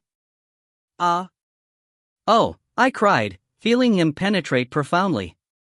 He stretched me to the limit down there. Holy oak. Ooh-hoo. You're hunting me, aren't you, Elfmaid? Yes, I cried when he thrust harder and deeper. Oh, damn you. So good, Dot. I know, Garen said, thrusting into me like crazy. My curse doesn't do anything for human women, but elfmaids go crazy around me. Even in human form, I can have any elfmaid I want. He claimed my lips in a deep, passionate kiss. I pushed into that kiss, hungry for it. Desperate for it. In the back of my mind I knew I'd fallen under the magic of his curse, but it was so hard to care. I just wanted him inside me. I wanted to hold him, kiss him, lick the sweat off his body. I couldn't get enough of him. "What weapons did you bring?" he said. "The ring?" I followed his eyes to the Inquisitor's ring. Of course he'd be most concerned by anything silver. I shook my head. "It's not a weapon," I whispered. "The other ring neutralizes magic, so will suppress your curse if I jab you with it." "Oh," he said, and pulled that ring off my finger. Amazingly, Garen continued to thrust into me during all of this. Not as hard and fast as I'd like, but he kept me at high arousal. "Ah. The little stinger?" "Yes," I whispered, thrusting my hips to get him deeper. "Please, can't we talk later? Are you magical?" "Yes." He jabbed the prick into my left boob. "Ag," I cried, feeling a sorcerous coldness wash through me. I wouldn't be able to use my magic for a while now. "Bastard. That hurt." "Now you're safe," he said, and really thrust hard and fast into me. Garen kissed me all over from lips to boobs, his hands roaming my body. Those hands and lips drove me crazy. His cock pounded me to mush. It was glorious. "Yes," I cried, feeling my body go into that wonderful rush to climax. "Just like that. Just like that." The hunter growled, and then thrust his full length into me faster and faster. It was like making love to a god. I squeezed my vagina around him, making Garen groan. Hearing his pleasure made my skin tingle. "Yes. Yes," I cried, bucking and writhing. And then my body erupted with the most euphoric pleasure imaginable. "Aff. Woohoo, yes." "Ah," he cried softly, and I felt him coming deep inside me. "Oh yes," I whispered. Such a feeling of accomplishment, of satisfaction, flowed through me as he came over and over inside me. "Give it all to me." "Glad you said that," Garen said. He caught and held my eyes. "We have quite a few hours to kill before dark. My curse makes me recover almost immediately, so I can fuck all day and all night." "Oh no," I said, "ice huge." "Oh yes," he said. "We're just getting started." Chapter 5.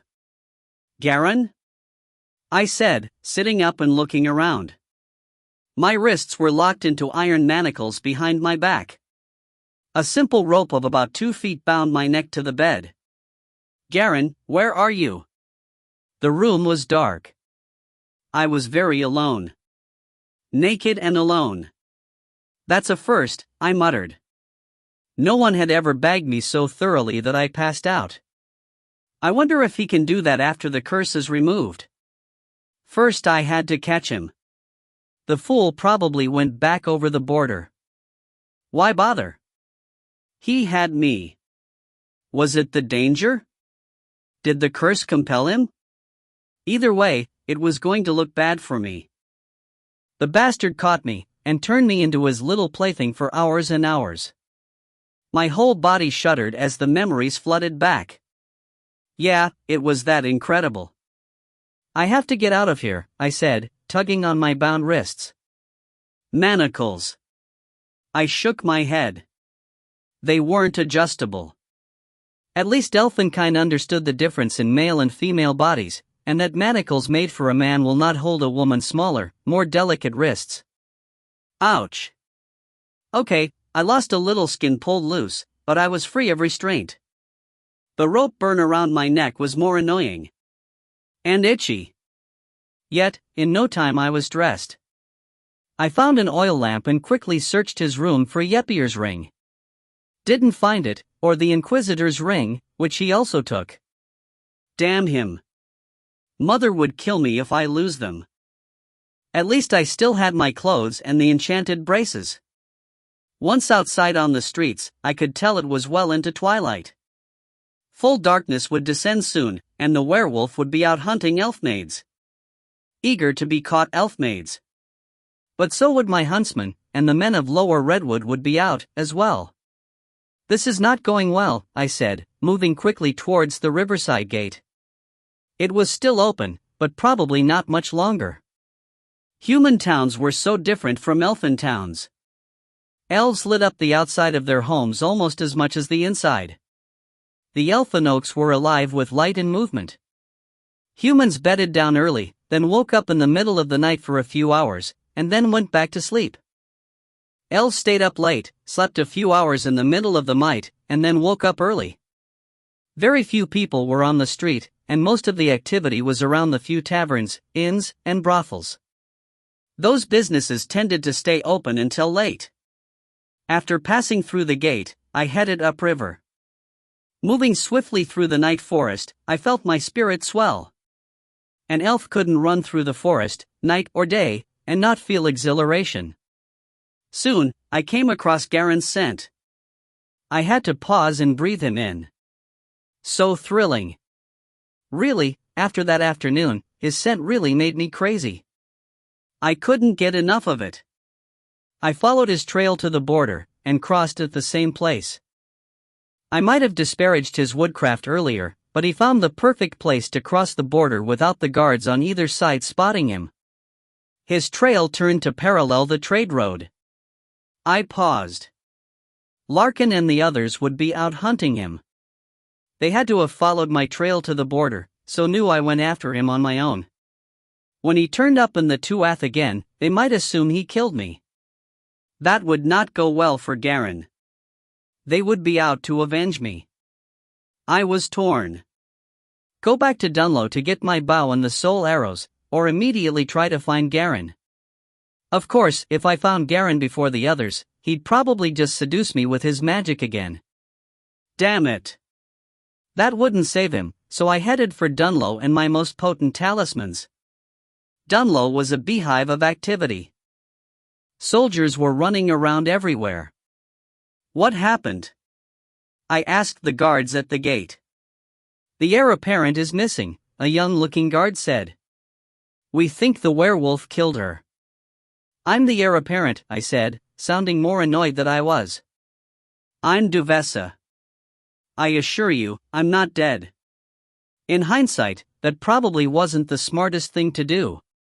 He started shouting for the officer on duty, who started shouting at me. Then Lord Wynn showed up, and he shouted at me some more. Apparently, they all thought I was some kind of addle-minded idiot. I'm sure my mother would agree with them when she learned of my little daytime adventure. Hey! Shut up, I said. I know, it's so rude to just tell anyone that, but they weren't listening to a thing I was saying. I don't have time for this. I came this close to catching the werewolf today. That made them all stop. I did discover his true identity, too. But right now he's on the prowl. I have to get my weapons and return to the hunt. With that, I ran towards Lord Wynn's residence and my room. No one challenged me, for which I'm grateful. My sword, bow, and both quivers were where I left them. Lord Wynn and Lady Aisling came into my room before I could leave, blocking the door. What happened today? Lord Wynn demanded. I'll tell you in the morning, I said. Really, I needed time to concoct a good story. Surely no one wanted the whole torrid truth. And really, what Garen and I did all day was very wicked. It was amazing. So I needed a good non-sexual story that would be relayed to my mother. I have to return to the hunt. No. Larkin and his men can hunt the werewolf tonight, Lord Wynn said. I'll have the truth out of you. Truth? I said. Yes. Truth is, I said, glanced at the window. You can't stop me. I ran across the room and jumped headfirst through the open window. Just before hitting the ground I used my magic to slow down. Then, instead of heading for the gate, which Lord Wynn controlled, I raced under the elfin oaks to the other side of town. Very few soldiers stood the watch on the ramparts. Most were either out hunting the wolf, guarding the border, or getting ready to head out to the hunt. The few soldiers on guard didn't see me in time. I used my magic to lift me up and over the ramparts, amid their shouts. I hit the ground running, and vanished into the night forest. Lord Wynn would send men after me, but it was too late. I was on the hunt. I knew where Larkin would set his ambush. We discussed it that morning while returning from the previous night's hunt. Garin was headed straight into that ambush. I ran through the forest as fast as I could. As I neared the ambush site, a fierce roar shattered the night. It was Garin. He sounded angry. I pushed myself harder, smashing through the forest in his desperation. My eyes burned. I just knew they would kill him. No! I cried, breaking free of the underbrush to stop in the middle of the trade road. The Elfmaid Aina was on all fours at the edge of the road, with Garin fully wolfed out. He stood 10 feet tall, looking so vicious and fierce. Kinda scared me a little, even though I knew him. His fur glistened red with his blood, while Larkin and the huntsmen surrounded him with silver-headed wolf spears. Even before I came to a complete stop, I was grounding one end of my bow and starting to string it.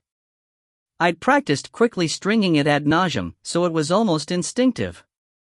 The second the bow was strung, I pulled a soul arrow and took aim at Garin's heart. Garin! It's Duvessa! I cried. Let go of the curse. I let fly. My shot was true, the soul arrow striking him in the middle of the chest. Garin's back bowed, his head rolling back, as he roared. The enchanted arrows flashed bright white and vanished. He was still a werewolf. Don't fight it! I cried, and let loose another soul arrow. He ducked, and it pierced his neck. Again, he roared his pain and rage, while the arrow flashed bright white and vanished. Its magic used up. He remained a werewolf. Kill him! Larkin cried, and the 4 huntsmen charged with wolf spears lowered. My breath caught. I knew he was about to die needlessly. Garin surprised all of us by leaping over Glynn and racing into the night forest. Don't kill him! Aina cried, sobbing. I'm trying. I said. Before I could order the huntsmen to do anything, they charged into the forest after the werewolf. I cursed and took off down the trade road. I suspected I knew where Garin was headed. I prayed I was correct. I ran for all I was worth. When I reached his trail across the border, I turned into the forest and headed for his crossing point. I got there just in time. Halt! I cried, taking aim with my bow. Please, Garin, this is the only way. I loosed the arrow. It hit true, right in his heart. His taloned hand reached for it, but the arrow again flashed bright white and was gone. He dropped into an aggressive crouch, snarling viciously at me. Yeah, it kinda scared me. I almost pissed myself. Please, Garin, it's not worth it, I said, and shot him with another soul arrow. Larkin and his men were quickly approaching. They would kill him, and there wasn't anything I could say to stop them. I had to cure him of the curse before they arrived. Garin bared his huge white teeth and stalked towards me. Our little fight caught the attention of rangers on both sides of the border. I could hear them shouting. Tears started flowing from my burning eyes. Garin! Please! I cried, and shot him again. And again. And again. I don't want you to die. Suddenly, the last soul arrow was in my hand. I started trembling. If this one didn't do it, Garin would die. I could see Larkin and the others coming in fast behind him. His attention was locked on me, so he would offer no defense. Damn you, bastard! I cried. I was shaking so hard I couldn't aim the last arrow. I don't want to kill you. Please, for me. He stopped and cocked his head. I loosed my last hope. The soul arrow hit him in the heart. It didn't immediately flash and vanish. I already had a silver arrow in my bow, pulled back to shoot and kill him. But Garen just stood there staring at me. The arrow started to glow brighter and brighter, and Garen began to shrink. His fur melted away, and bare white skin glowed in the moonlight. I started shaking so hard I lost the silver arrow. Garen? I'm fine, he croaked out, and the soul arrow finally flashed and vanished. I lost it. Larkin and the other huntsmen stopped, wolf spears ready, looking ready to impale him at the first sign of him wolfing out again. Garen dropped to his knees, looking so sad and lost. Lost what? I said. What made me special, he said. I dropped my bow and ran to him.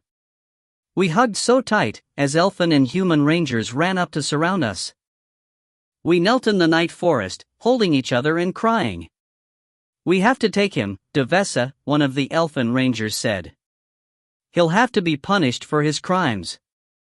The human rangers tensed. Garen just relaxed. I kissed him on the cheeks and stood up. The elves moved to take custody of him. No, I said, stepped between them. I was sent here to cure him of the curse. He is cured. We still have to arrest him, one of the rangers said. He has to pay for his crimes. No crime was committed, I said, scowling at him. We all know those women went out looking for him, just as he was looking for them. He is free to go. Everyone, elf and human alike, gasped. Even Garen. He is cured of the insidious curse, I said. The curse forced him to do it, so he cannot be held accountable for his actions. You don't have the authority, the elfin ranger said, eyes narrowing at me. Lord Wynn has commanded that. Lord Wynn rules over Lower Redwood as Tauren, I said. I put all the authority I could in my voice. I am the High Lady's emissary, so I speak with the thunder of her authority. The ranger didn't have an answer for that. Larkin gave me a curious look, while Glynn, Taggart, and Aiden shook their heads inside. I turned to the human rangers. Take him home, please, I said. I turned and caught Garen's eyes. I'm sorry. If it's any consolation, I think you are still quite special. Thank you, he said, though remained dejected. You are forbidden entry to the Emerald Forest for life, I said. I shrugged. On pain of death. I strongly suggest you move away from the border region. I leaned in close and whispered in his ear, I really need those 2 rings you took. I'll send them to you, he said. I'll wait at the border, on the trade road, I said. Then in a whisper again, I'll be in a lot of trouble if I don't get them back. I glanced around at everyone, and lowered my voice even more, if you move away, let me know where you go. He looked surprised, smiled, and nodded. The human rangers took him away. I watched them go, worrying that Baron Kale might arrest him. If that happened, I might not get my rings back. I might not see him again. I'll escort you back to Dunlow now, Devesa, the ranger said. Lord Wynn will undoubtedly wish to discuss how you resolve the issue. I looked him up and down several times. He gazed back defiantly. You are an arrogant bastard, I said. I kinda like that in my men. I winked at him, and totally discombobulated the ranger. Larkin barked a laugh, and the other huntsmen grinned and shook their heads. Larkin, attend me, I said. Where are we going? He said. You heard me. We're going to wait at the border on the trade road, I said. What are we waiting for? He said. I couldn't quite make that part out. Redemption, I said, and wagged my brows. The elfin rangers followed us, all in a huff. I didn't care. I needed those rings. Fortunately, I didn't have long to wait. Before midnight, 3 human rangers approached the border. "Wait here," I said, and left my escort a good 100 feet behind. The rangers waited for me at the border. "Hello. Do you have something for me?" "Garen sent this," their leader said, handing me a small leather purse. I pulled it open to find both rings. "I think he wrote something on the inside of the purse," the ranger said. "Oh?" I turned so the bright moonlight hit the purse. Turning it almost inside out, I found the short note. It said, "Moving to Elfin Oak." "Thank you," I said, smiling brightly. I kissed each of them on the cheek. "Goodbye." They all flushed red, looking so pleased. Returning to my men, shall we retire for the night? "I think Lord Wynn will deal with you first," that annoying ranger said. "Well, if it doesn't include a bare-bottom spanking, I'm not interested," I said, making Larkin groan painfully. Hey, I have a bad reputation to maintain. Chapter 6. I was able to defer the meeting with Lord Wynn until morning. I really needed the sleep. So after breaking fast with my huntsman, we headed for the audience hall. Word from the servants was they were waiting for us impatiently. Okay, I added the impatiently. The ornate and gilded doors into the audience hall were open as we approached. I heard countless men and women speaking, though I couldn't make out their words. Probably best that I couldn't. I have feelings, too. They fell quiet upon our entrance. When everyone shuts up when you enter a room, that means they were talking about you, I told Larkin, loud enough for everyone to hear.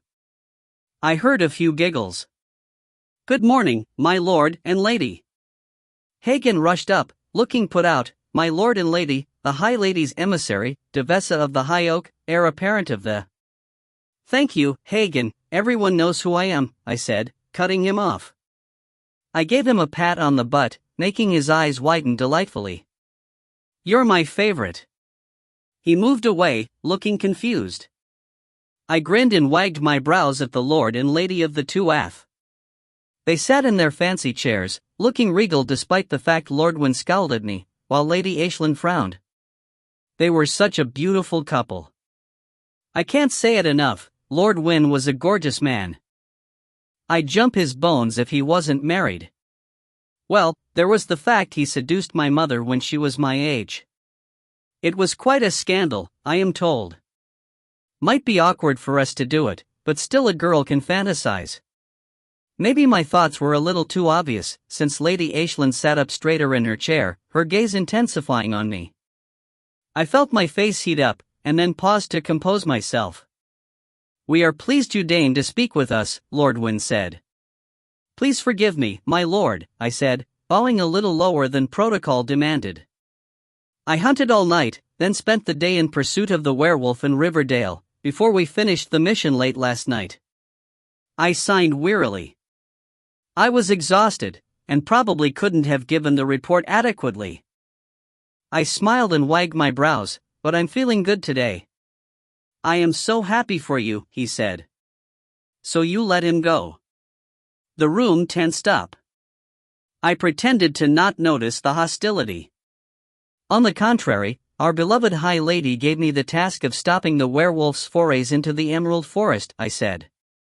"And that mission is accomplished. I removed the curse for that poor fellow, giving him his life back. And at the same time, made it safer for the women of Lower Redwood." "Was he injured in any way?" Lady Aisling asked. Lord Wynn cut a sharp look at her. I noticed the men in the hall didn't look pleased, but the women all looked apprehensive. Shaking my head, I sighed. They were going to have some issues for a while. Hopefully they figured it out soon. "I don't think he was entirely pleased," I said, shrugging. "But he suffered no life-threatening injuries."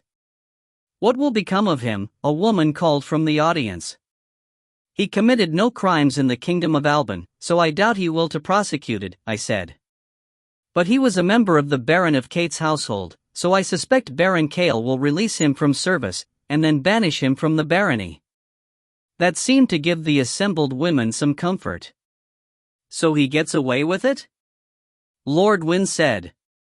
He was under a curse, I said. I doubt he really had much control of his actions. You did find out who cursed him, didn't you? Lord Wynne said. Damn, I said. I always forget something. That wasn't a joke, but it got more laughter than my earlier attempt at humor. The Lord was not laughing. Lady Aisling, though, looked relieved. Thank you, Duvessa, Lady Aisling said, rising to her feet. The hall quieted down. We are quite pleased. You have vanquished the threat to our land, while keeping the peace with our neighbors. We might not all appreciate your methods, but the end results are what we ultimately wanted. A safe and secure land for one and all. It has been a pleasure to be of service, my lord and lady, I said, bowing low again. By your leave, we'll depart and go home. Yes, Lord Wynne said. Please. Leave. His wife turned angry eyes on him. So he added, reluctantly, we thank you and your team, Duvessa. Farewell in your journey. I bowed and left. Quickly. Larkin and the other huntsmen followed close. I don't think any of us will be welcome here for a long while, Glyn said as we made our way down the stairs spiraling around the thick elfin oak's trunk. Can't say I blame them. Hey. I can hear you, I said. I was pretty sure that was a jab at me. I won't kill an innocent man. He was cursed. I'm sure he was, Glyn said softly. Doesn't mean he didn't enjoy his curse, Taggart said. I shrugged. Well, there is that. Our mounts were waiting. Larkin would accompany me back to High Oak, and probably give my mother his report while I wasn't around to defend myself. It just made life interesting. Still, it was hard to argue with success. Mother will be pleased, for the most part. My friends, I have enjoyed our time together, I said. Be assured, you will receive a generous gift to show my appreciation. Farewell. We hugged and gave our final farewells. Larkin and I watched as Glyn, Taggart, and Aidan rode away and vanished down the trade road. Their path was in a different direction as mine and Larkin's. After we mounted and rode out of the town gate, I reined to a stop. What? Larkin said, looking at me suspiciously. I was just thinking, I said, and glanced toward the kingdom of Alban. I'm in trouble. No, not at all, I said. I smiled winningly at him, letting hope enter my eyes. I was thinking about what Lord Wynne asked. Which was? Who cursed Garin, I said. If we hurry, I think we can catch him before Baron Kale banishes him. The potential for trouble. Nonsense, I said. Mother will want to know, if Garin even knows. I'm sure it won't take more than a few days to find out. He sighed gustily. Do I have a choice? No, I said, reining my mount towards the border. I'll race you to the border crossing. If you win, you can have me. I laughed and spurred my horse. Larkin said something, but I missed it. Probably something about him being married. Oh well, the race will be fun. I was sure Garin would do his best to console me, win or lose. The end. Back to table of contents.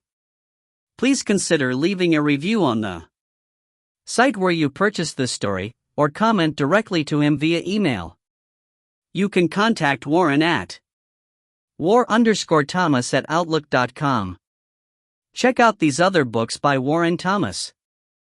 The Elfmaid Trilogy. The Elfmaid's Curse. Into Lands Forbidden. Way of the Warrior. Elfin Magic. Under a Werewolf Moon. About the author. Warren Thomas is an IT professional by day and a dreamer by night. While serving a tour of duty with the army in Germany, he found himself in daily contact with castles, cathedrals, and city walls. His imagination erupted, and he's been writing fantasy adventures ever since. Table of Contents. Chapter 1. Chapter 2. Chapter 3. Chapter 4. Chapter 5. Chapter 6. List of other books by Warren. About the author. Back to table of contents.